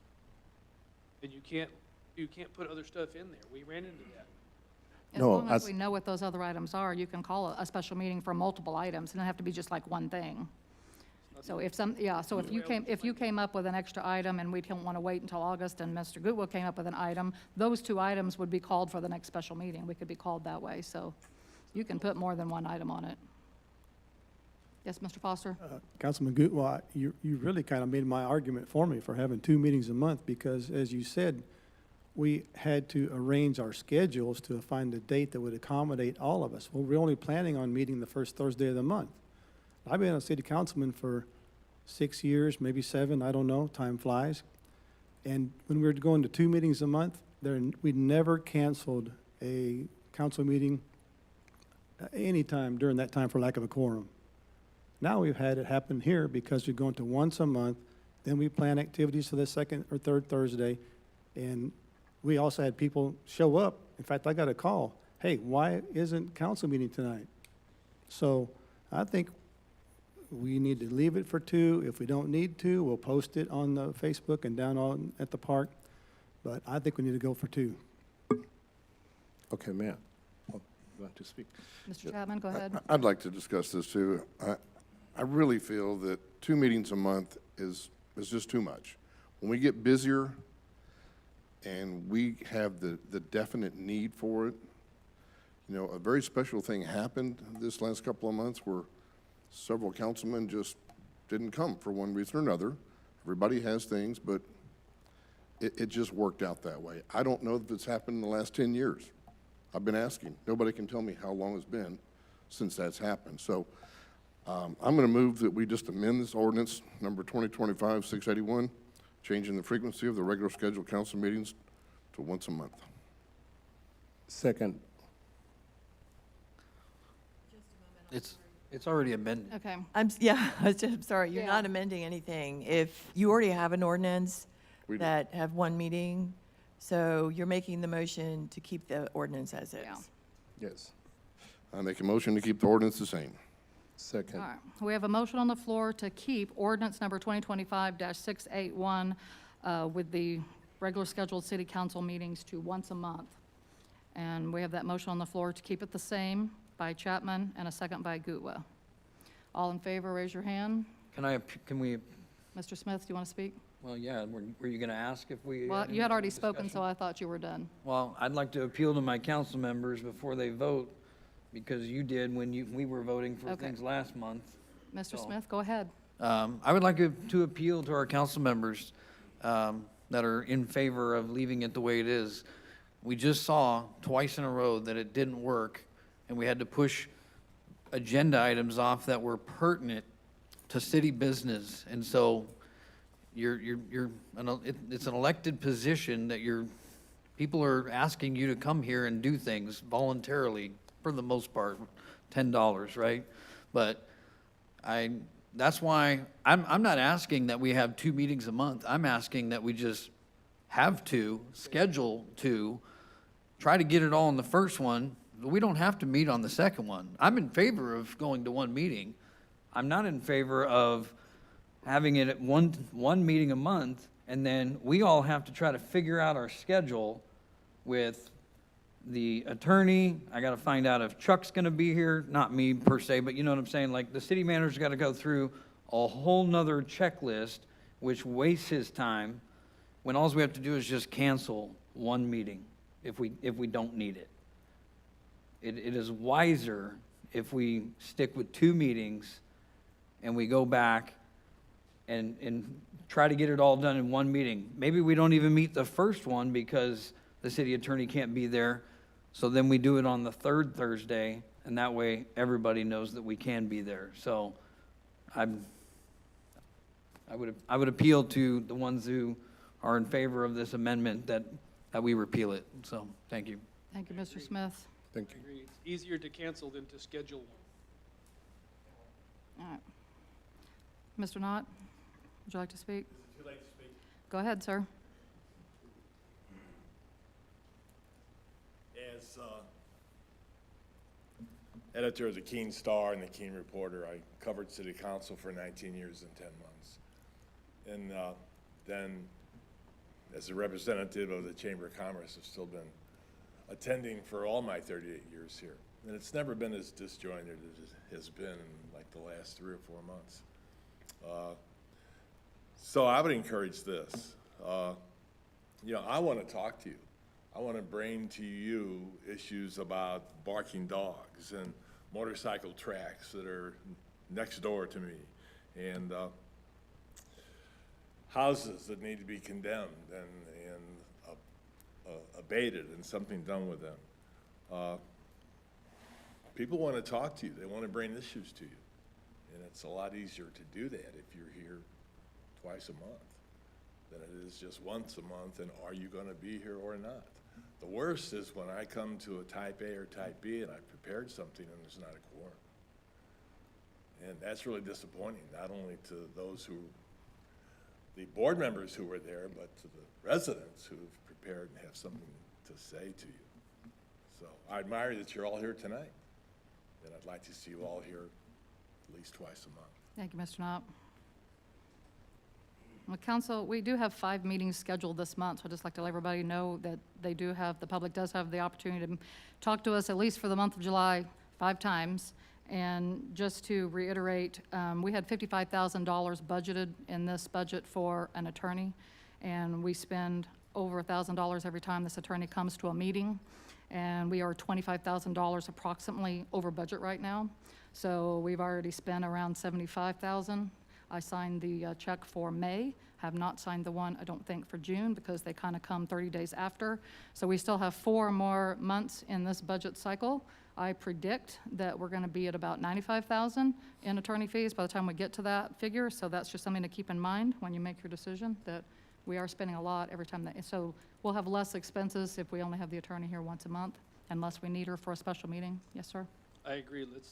The attorney should only need to be here once a month. The second meeting can be attorneyless. And that's why we could call a special meeting if we did have a second meeting, and then No. use an item there that we do not need the attorney for. No, we try to get all the pertinent business that requires attorneys in the first meeting. I think that's what we're doing now. Second meeting, if necessary, and that's the big thing, if necessary, we can do it without the attorney. And that's why I said we would call a special meeting if necessary. That's why we can call one, because if we can schedule that one without coordinating her schedule or the attorney's schedule, it's just our Coordinate schedule. Our schedule. It's easier to cancel a meeting than to coordinate one. You cannot convince me otherwise. Okay, Mr. Foster, you want to speak And again? I think something that we may have lost sight of is that we're here at the request of the citizens, and it seems like the citizens want us here twice a month. So as Mr. Knott mentioned, that they can bring their concerns to us. I'll agree that I'd much rather just meet once a month for my personal schedule, believe me. But as an obligation to my community, which I'm here to represent, that's what I swore to do when I signed on for this thing.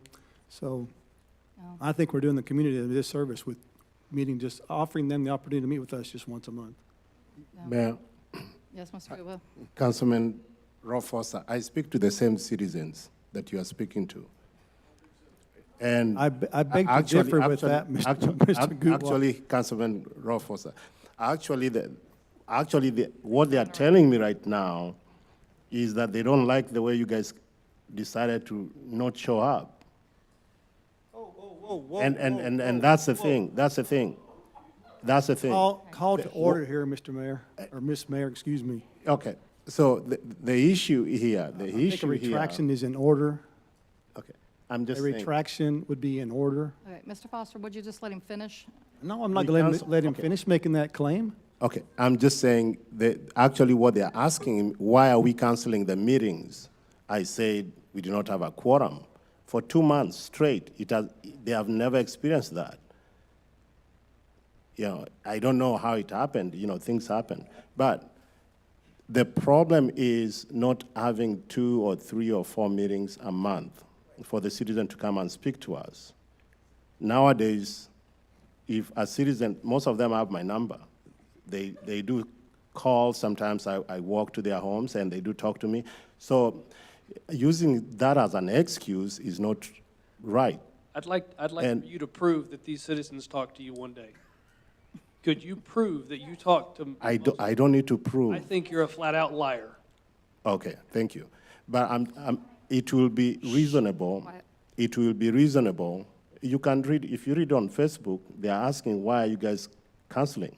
I can't read on Facebook. I'm blocked on Keene Citizens, your wife's site. No, they were talking about this on Keene Residents Talk. They were asking, you were commenting on it. I do read all these pages, in Johnson County. So anyway, so the issue is not having 2 or 3. The staff has made a case here saying we do have efficiency here. We are trying to make things, we have consent agenda, which we have not had for many years. We're asking for the same thing. By one stroke. thing. By one stroke, you can make a decision that affects 20 or 30 items. If everybody's in agreement, has no question, we just pull only one consent agenda. We talked about it, we moved on. So it's just about efficiency and the staff. I know you want to keep things the same, no change, but has nothing to do with like this, the citizens wants 2 or 3 or 4. They want actually to see the council members. I agree. I speak to the same citizens. I talk to them. They tell me their I concerns. haven't talked to Mr. Knott because he wants 2 a month. I understand, and he has spoken to us. So having one meeting a We month, want the same thing, guys. We want 1 meeting a month. Yes. It has to do with how easy it is to schedule the second one. If we have it scheduled and cancel it, it's easier. It's easier on the staff. They don't have to coordinate it. Okay, let me tell you, I've been in this council way longer, even before I got elected here.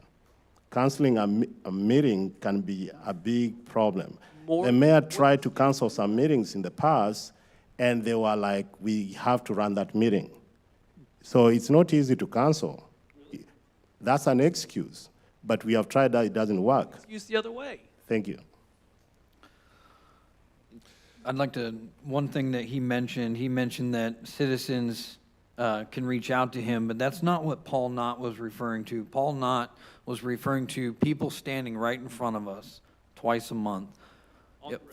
Okay. Giving us their feedback. He just mentioned it. I want to talk to you about dogs barking. I want to talk to you about trashy homes that need to be condemned. He's talking about people coming right up here and talking to us, just as we heard two people today. Okay, Mayor. That's what this is for. Mayor, Council, this is an excuse. Use a very good excuse. We have, that's why we do post under Open Meeting Act. That's why the meetings have to be posted 72 hours before a meeting happens. It gets posted on the website, out there. So if somebody wants to know the schedule for this month, they know we are back-to-back meeting this month, 4 of them. If you have an issue, you bring it on those special meetings or regular meeting. So I understand, and that's why I told you I speak to the same residents you are speaking to. So that should not be the main reason. Mayor? Thank you. Go ahead, Mr. Foster. So, case in point, we just experienced tonight with Mr. Vincent Castro. Councilman Smith reached out to him because he saw his post on Facebook and tried to speak to him, as did Councilman Easley, and he would not disclose his reason for coming to either, at least not to Mr. Smith. I don't know what he told Mr. Easley. He wouldn't discuss it. He said, no, I want to talk to the entire council and do it publicly. How much easier would it be to do that twice a month with those types of citizens than it is once a month? You have to wait to just get, I mean, now, crying out loud, we're in a lawsuit. Leave it 2 times a month. Cancel if we don't need it.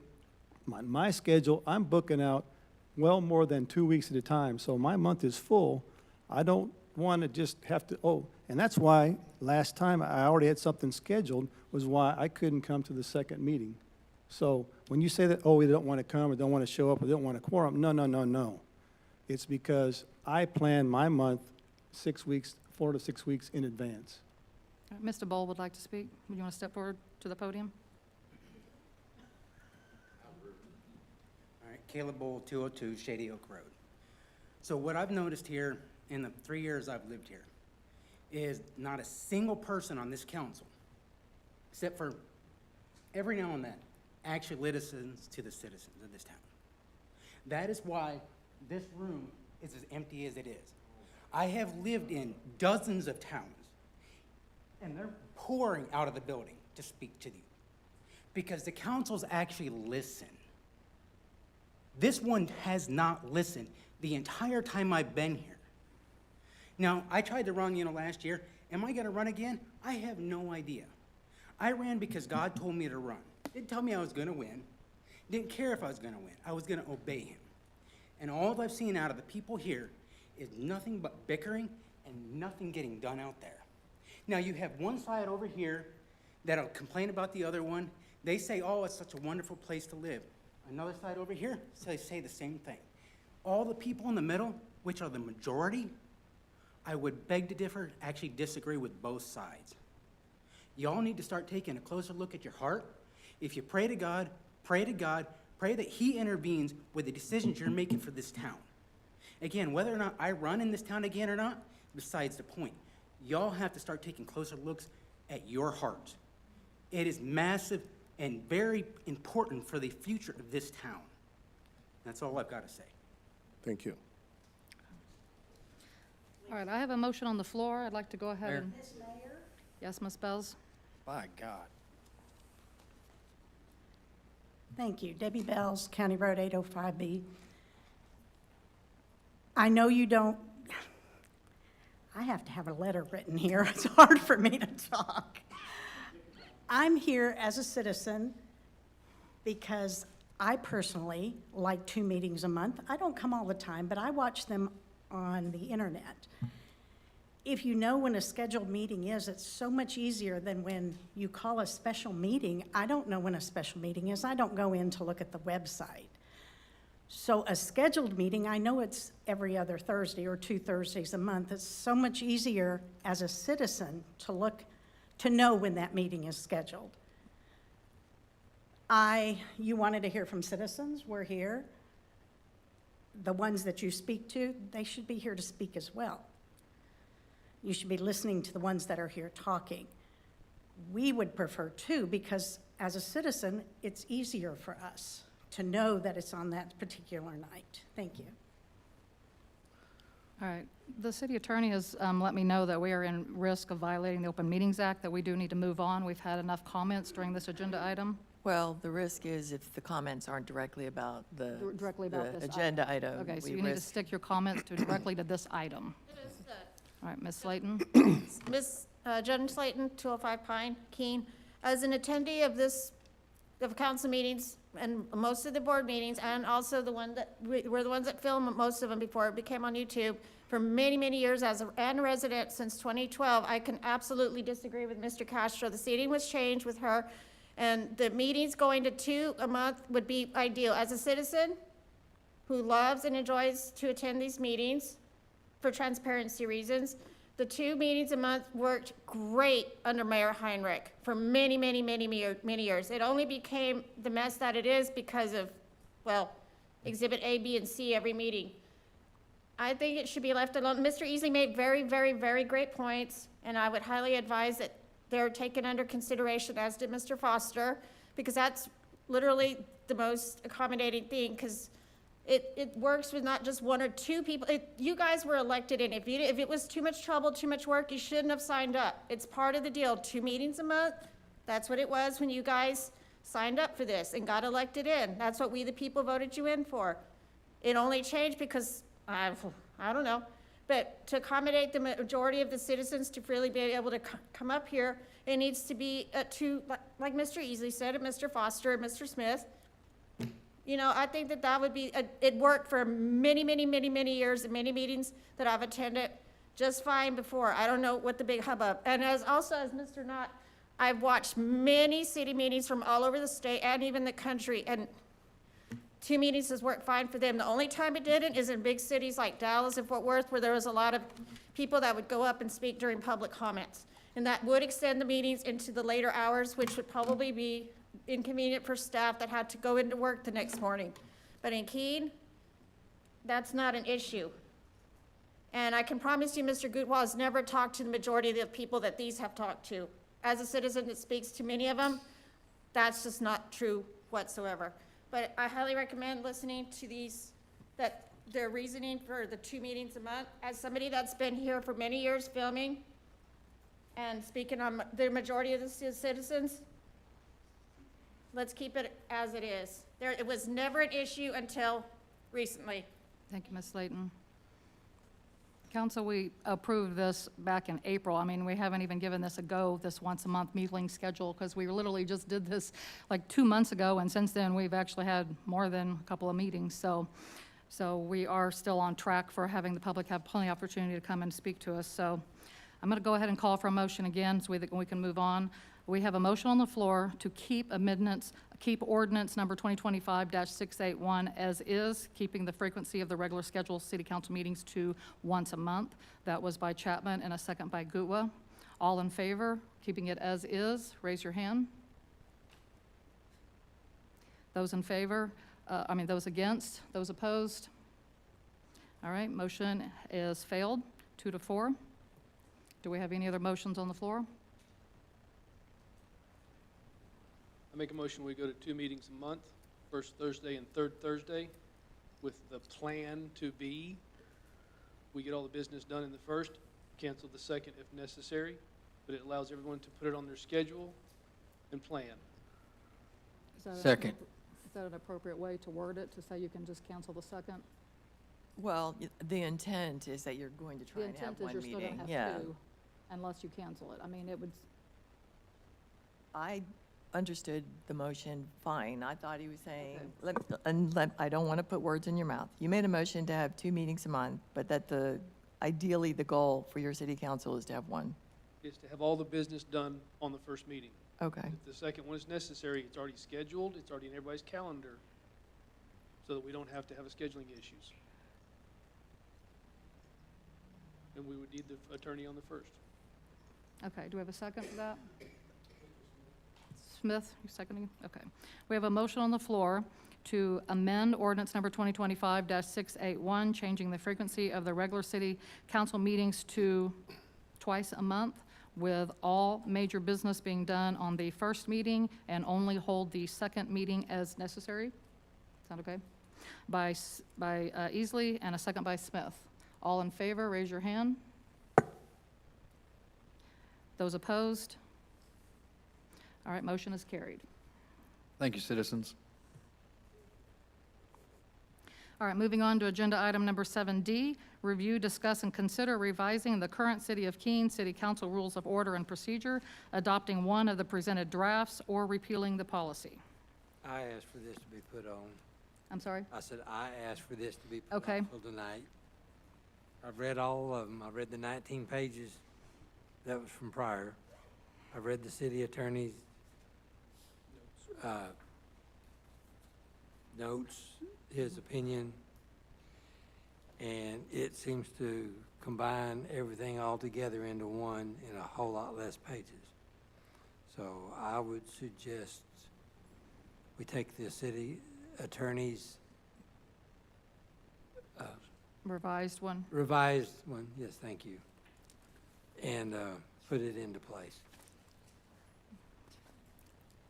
Okay, we don't have a copy of the revised one, do we, Ms. Russell? I've got the notes that was given to us that our city attorney who's present reviewed. She reviewed the current rules of order and procedure, and I was going to let her go ahead and present to that in a minute. You should have that one in front of you. Yeah, Yes, the notes. yes. the There's 2 notes- copies of it, I believe, yeah. Yeah, Johnny. Yeah, they're the same, I believe. The notes that she's adding, see, this is part of, we have a lot of duplication going on with the current.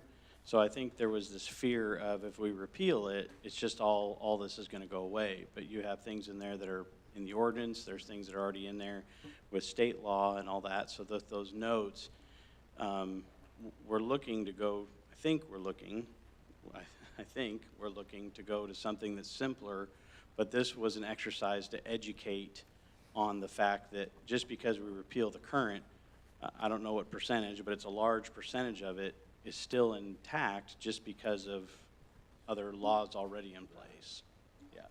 So let me just clarify on this. Our office did not prepare a draft of a new rules of order and procedure. What I did was I took your existing rules of order and procedure, and I was tasked with putting in the comments what is already state law. So while I was doing it, I looked at your charter and your ordinances, and you'll see in the comments that if that provision in your rules of order and procedure are already legislated, meaning they're already in your charter or they're already in your ordinances, I've made that comment. So anything that doesn't have a comment would mean that it's not in your charter and not in your ordinances, and you might want that in your rules of order. Does that make sense? So my understanding is that when Andy Messer was here, that he mentioned to you that even if you did, I'm not sure what he said, but I will tell you that much of what's in your rules of procedure is actually state law. If it's not state law, it's already been legislated by a body here in the city, so, or voted on. So it's your charter or your ordinances. So I think that you might need the time to, because you just got it today, to read the comments. But in the end, what you're left with, the items I did not comment on, or the items I put in there and I said that this is a provision that's absent from your ordinance and your charter, and there's at least one provision like that, you may want to consider legislating on that. In other words, making a decision, making a motion, and adopting a new, another one, an updated one. So Mayor, in light of the fact that we just got this information today, I'd like to make a motion to table this until the next meeting. Second. Who seconded it, Smith? All right, we have a motion on the floor to table revising the current City of Keene's City Council Rules of Order and Procedure by Foster and a second by Smith. Any further discussion on tabling this motion, tabling this? Okay, Mayor, Go ahead. I know we have talked about this kicking the can down the road, hoping it works. This document that we are looking at, we spent so many hours in the last council trying to make it work, and we had time to discuss about it, how to adjust it.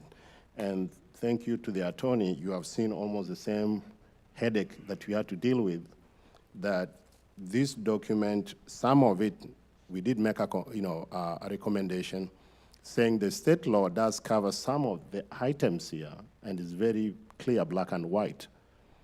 And the way it was written, even somebody who is very neutral, when you look at it, it's very confusing. And you can see the comments there. So I've looked at the document, like a one page, that the city attorney recommended for us to adopt in place of this one, because if you start trying to adjust this, I think we might take another month trying to come to an agreement. And we might not maybe even come to an agreement because the way it's written. So since I was there when this document was being created, I know the intent, regardless of how we might look at it, and we did raise some questions. I think it will be reasonable to repeal the current rules and procedures for the council, and then at a later date, bring in the one that the city attorney has recommended. I've looked at it, very nice document, simple, one page, common sense, you just, everybody can follow it. So I think that will be my recommendation. Instead of tabling it, we have tabled it, we have, paused it a little bit, not to work and see how things goes. So it's like kicking the can down the road, hoping things will work out. So that's my issue here is I'll recommend the council to repeal, come back when the city attorney is here, bring that one document, let's look at it. Everybody has it, I think. We were sent that document 4 months ago. So that's my recommendation, instead of tabling it and just kicking the can down the road, hoping it works. Is that one in the packet that I emailed it on June 26th? It wasn't in our packet. The one that they reviewed last time or were provided last time was that very short, it was more of a conduct during meeting example. Yes. It was just one page that Attorney Messer had provided. You had sent it to me and then provided it to the city manager and mayor for discussion at y'all's meeting.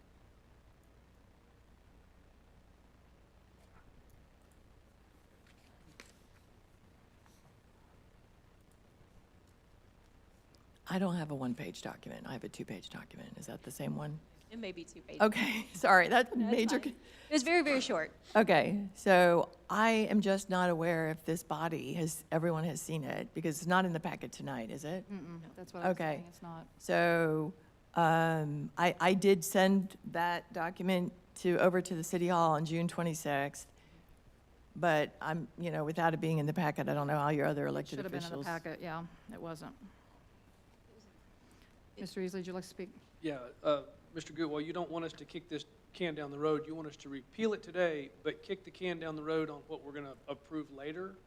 Which No. is what we're asking to by tabling this, not doing anything until we can study it. You're Yeah. wanting us to not study it. I'm wanting to study it. I need to know what I'm voting for, because right now I don't. Yeah, it's kicking the can down the road. That's a concept. We have But we have posted. Which can are we kicking? We have posted. We have left it just being active, and now we want to. There's something in here you don't like. No, I'm not saying I don't like anything here. I'm saying Oh, the then intent why of this would document, Why would we repeal it if there's something in here you don't like?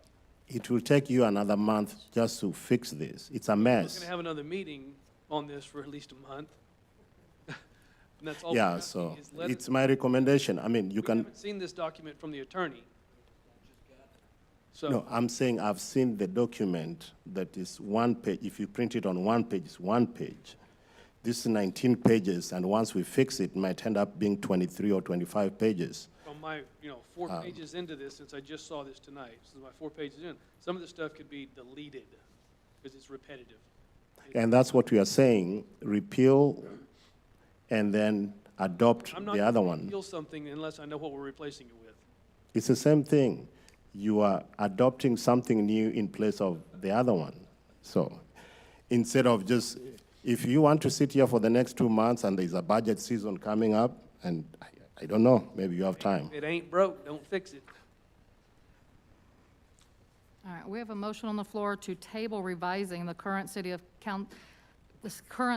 Keene City Council Rules of Order and Procedure by Foster and a second by Smith. All in favor of tabling, revising it, raise your hand. Those opposed? Motion is carried.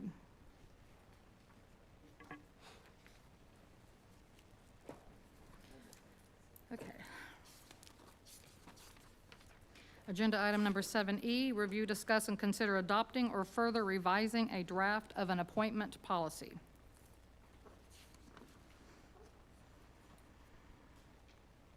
All right.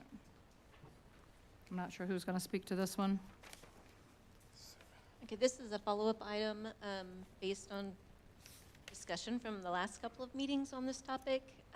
The city's attorneys have provided 3 drafts for your consideration. On the top of each draft is draft 1, draft 2, draft 3. The first draft is basically the same as the one that you saw last month, just with those 2 items removed, but includes, I believe, the nepotism. It was the removal of the onboarding information. The second draft policy has the provision that no appointee may serve on more than one board or committee. And the third draft policy has the provision that no city council member may be on a board or committee. Okay, so.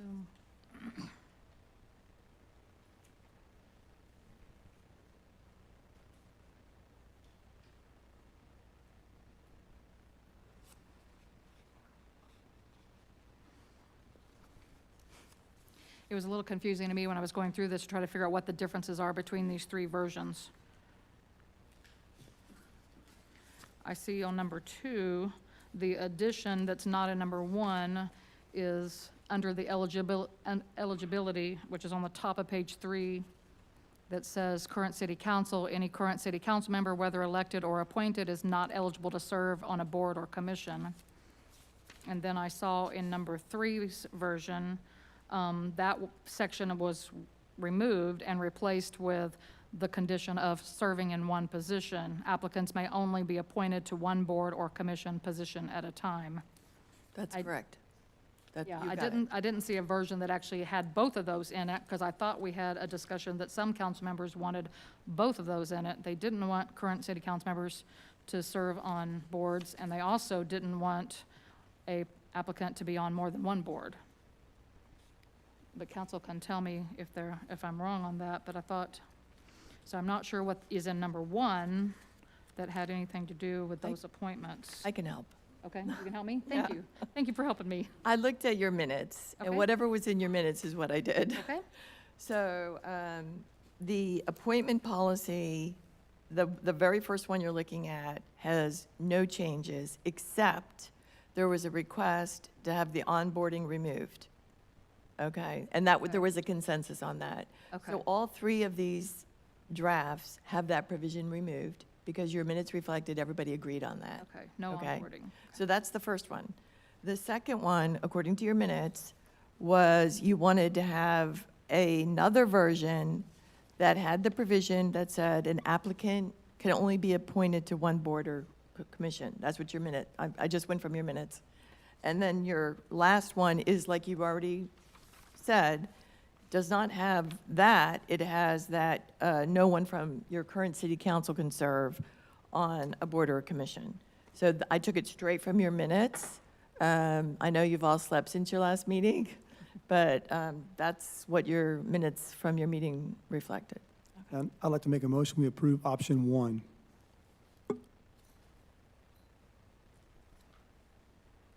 Second.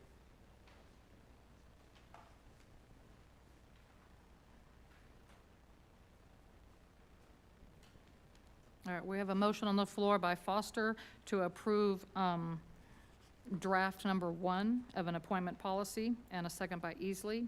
Any further discussion on this motion? So I have a question, Okay. the attorney. So you say option 1, what's the difference between option 1 and the other ones? What makes it different? So all three policies are the same, Yes, except option number 2 has that only one position can be served at a time. Yes. No individual can serve on 2 positions. yes. Okay. In option number 3, that provision is not in option 3.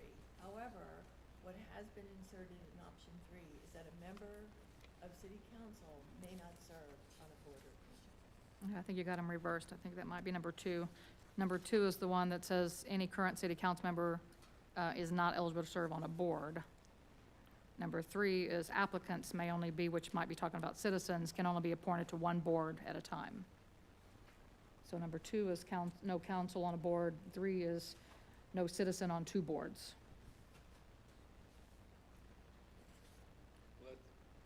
I don't know how they were inserted in the packet. That's out Okay, of order. ma- That's out of That's the way order from the list on the agenda. That's out of order, but it may be correct. I'm looking at the actual attachments in here and the numbers that are on above them. So, yes. So, Mayor, I know in the last, and Mayor and the council, I know there was a consensus in the previous meetings that the council wanted number 2 because we were recommending the council members not to serve in the boards, to give the citizens a chance to serve. Because I heard you say here earlier, you say the citizens wants this, the citizens wants this. The citizens want to participate. And that was number 2. So the number 1, you are trying to say the council will still go and serve in these boards and just not give the citizens a chance to serve. It doesn't stop the citizens from serving, Councilman Gutwal. No, I'm just, okay. The way it's written, we are saying that let's give the citizens an option. It doesn't stop them, but the way we are doing right now, the citizens feels like the council is taking over all these boards, and because of that, they can't be able to serve. And we are The growing. people you're talking to? So the consensus, I'm just reminding the council because we might say, oh, number 1, and then we come back to find out, oh, number 2 was the one we have been agreeing on, and that's why we send the attorney go and write something that we can look into. So I'm just reminding you, just refreshing, like number 1 is not what we have agreed in the past, even though the motion is on the floor.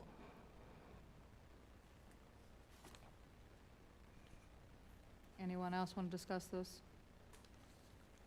All right, I have a motion on the floor to approve draft number 1 of an appointment policy by Foster and a second by Easley. All in favor of approving draft number 1, raise your hand. Those opposed? It's a tie break. I'm going to break the tie to not approve draft number 1.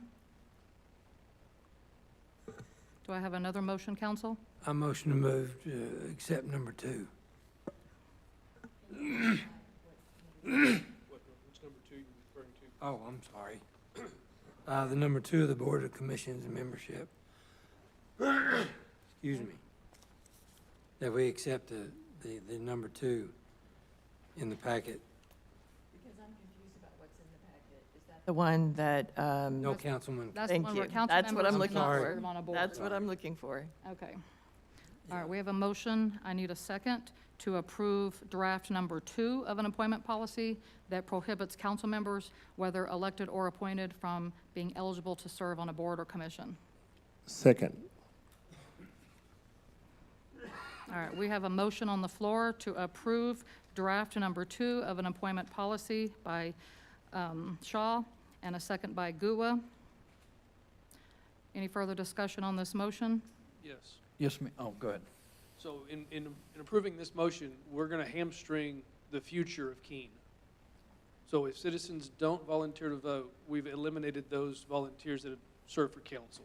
Yeah, essentially, yes, that's what this would be doing, yes, So sir. we're hamstringing the future of Keene. We're limiting who can serve in the future over issues we're having currently. We're going to hope that citizens come forward and want to serve on the board so that the council, can focus on their duties as serving on the city council. Okay, so, but in the future, if we can't get those citizens, those boards are going to die. No, they will just stay with vacant positions, and But we if would they just don't have- continue to advertise and try to recruit members to But if they serve. don't have enough to make a quorum, You're trying to Like run Board a of suggestion, Adjustments? I don't know. like Board of Adjustments, if we don't have enough people to serve on Board of Adjustments, what happens to the Board of Adjustments? The Board of Adjustments, I don't believe will be affected by this one, because since we're not adopting draft number 3, that one that would allow Cody not to serve on the Board of Adjustments and Type A, is that the ones that he's on? No, I'm talking. That'll be our future. next item. Looking at the future.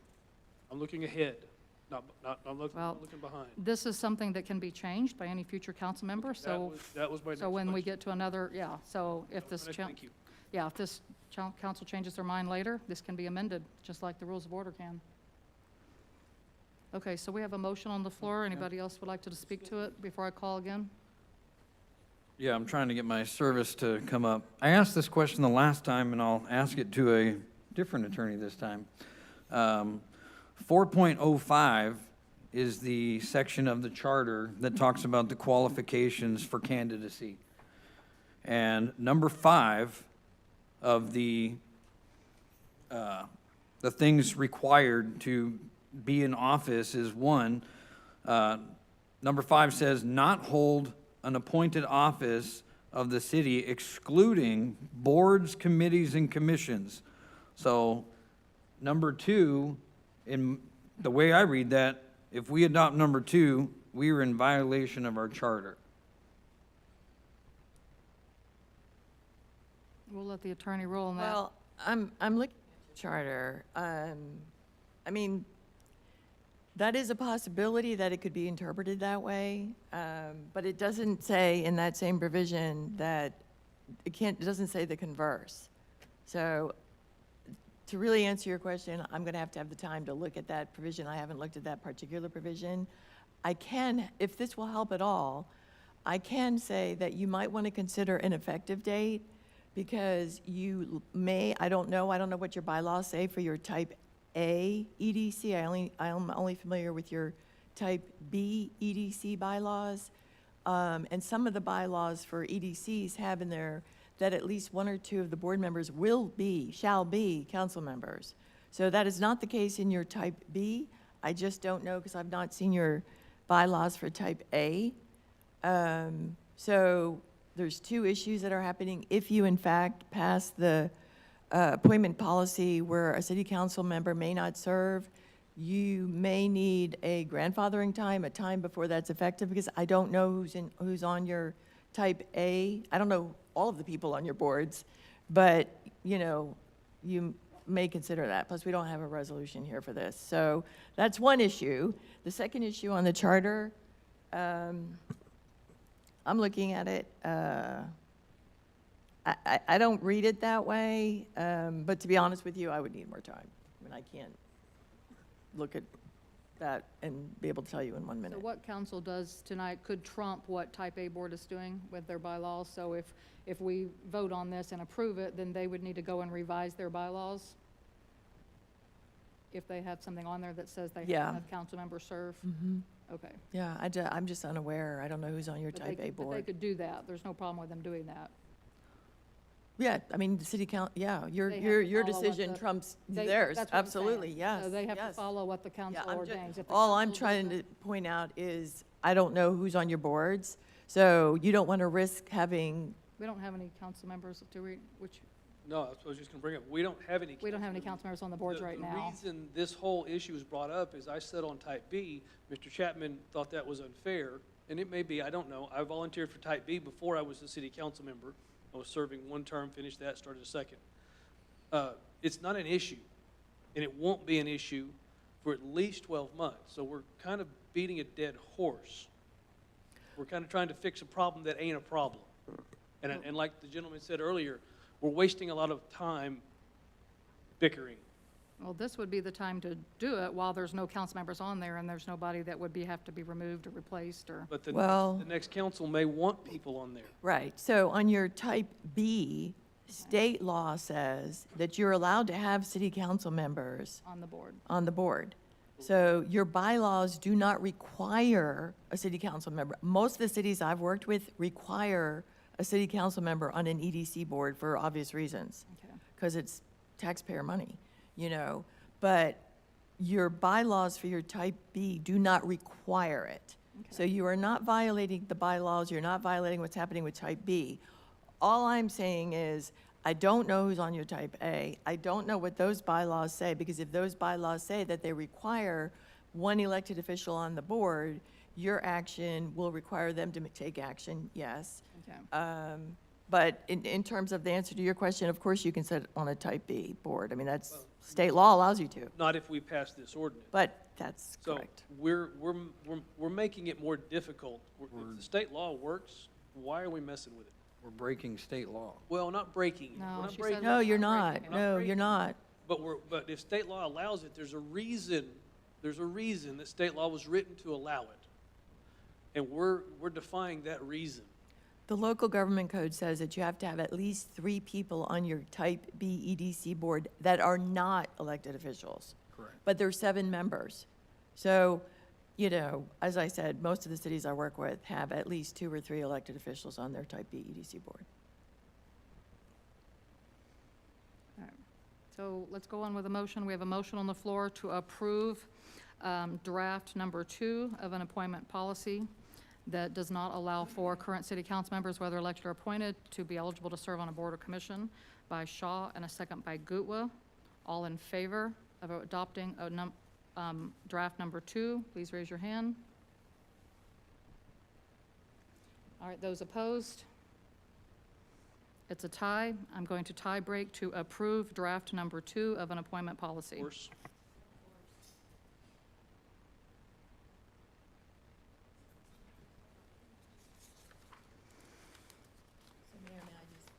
So, Speak to the charter provision, ahead. since I had a minute to look at it. go ahead. We are not violating the charter. The charter is allowing for the exception. So the charter allows for the exception.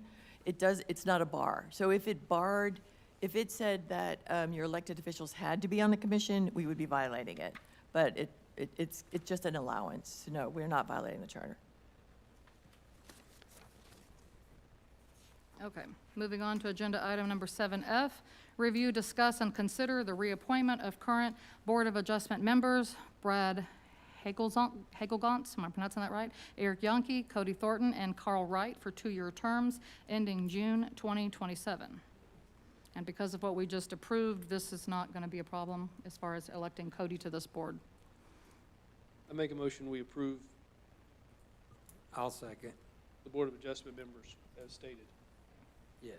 All right, we have a motion on the floor to reappoint the current Board of Adjustment members, Brad Hagelgantz, Eric Yonke, Cody Thornton, and Carl Wright for 2-year terms ending June 2027 by Easley and a second by Shaw.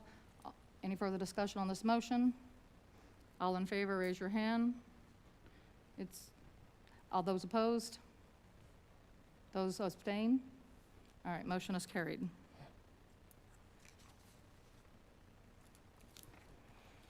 All right, moving on to agenda item number 8, executive session. We have an executive session scheduled for tonight that has 3 items on it. Is there a request for any of these items to be discussed in open session?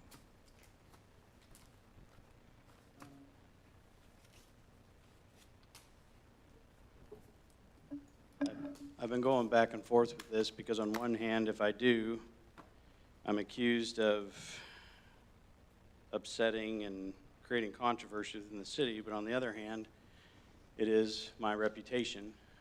And I believe that if council is going to put something on my employment file, I want the community to know. If it's bad enough to be in my file, knowing that integrity and my good name means more to me than anything, then I think I will request to bring this into open session. You would like to do it in open? Okay. Council, would you like to discuss the open agenda item first, or would you like to go into executive for the other two items and then come back and do it next?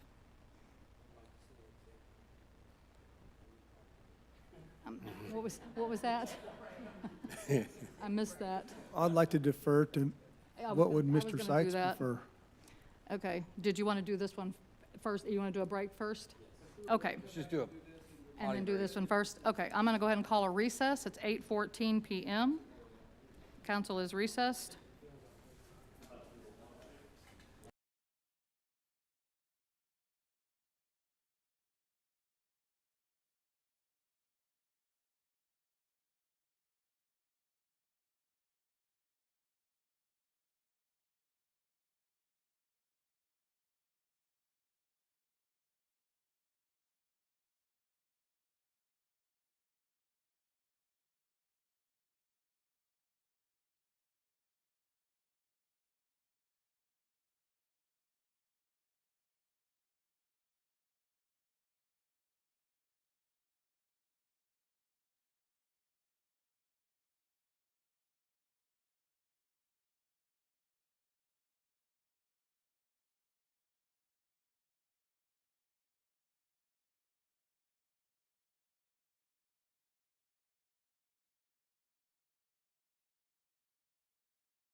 Resume the meeting.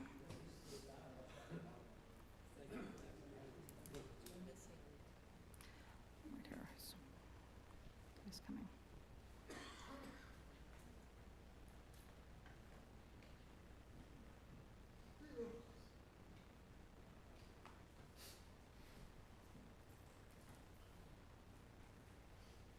All right, it's 8:27 PM. I'm going to call the council back into order. During the recess, I spoke with the city attorneys, and they have told me that we need to go into executive session to at least discuss item 8C before we discuss item 8B in open session.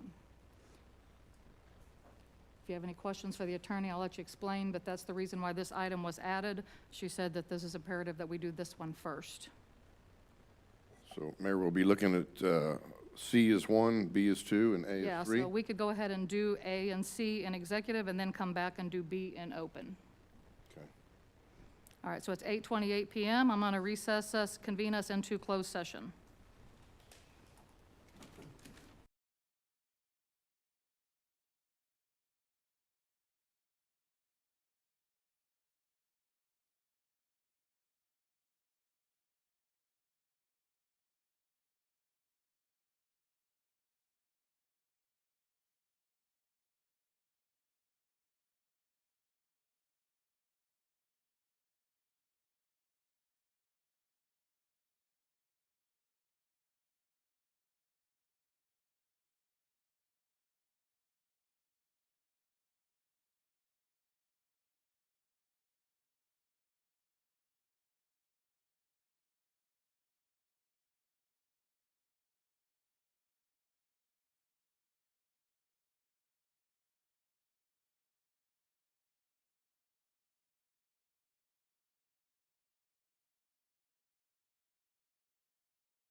council back into order.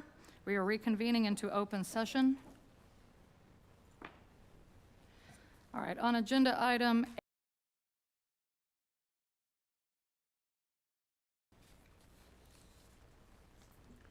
I make a motion to reappoint our municipal court judge. I second.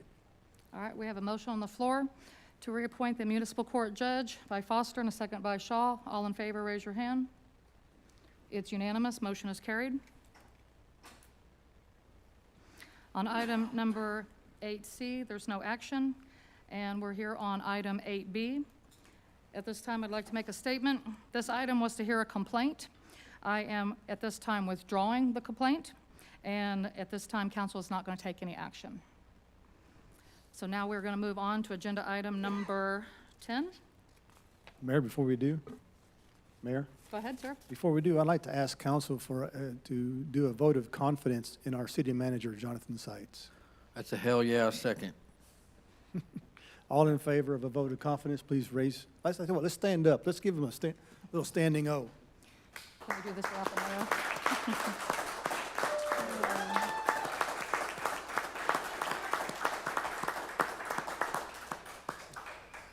Thank you, Mayor. Sorry, bud. Okay, agenda item number 10, request for future items on the next agenda. We had 3 items that were discussed at the last meeting. We're bumping those to the next meeting, so I don't know if that's still going to be in August, since we've changed our ordinance on when the next meeting is, so I'm not sure. But we were going to talk about the crosswalks on FM 2280, moving a speed limit sign, a crosswalk for Fireside Village Drive, and reviewing the city code section 7210 that Smith had. Do you have anything else, council, besides those items? And I am already working on those items. Okay. All right, it's 9:20 PM. Yes, sir? Ed, You what? have something else? Yes, I was trying to, and I don't have the information in front of me, but in light of the 4th of July we just had, I'd like to find out what ordinance that was, so we can take a look at it, because I saw nobody is able to purchase fireworks in our town, nor light any off, and I'm assuming it's got to be due to a city ordinance, but I'd like to look at that and bring that back at some point.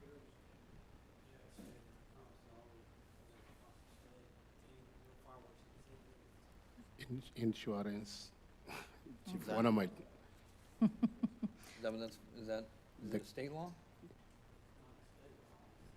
it affects your insurance if you have. I have no idea, but you made the comment, so we just can't discuss it. Yeah, we can't discuss it, but we'll look into it for you, Mr. Smith.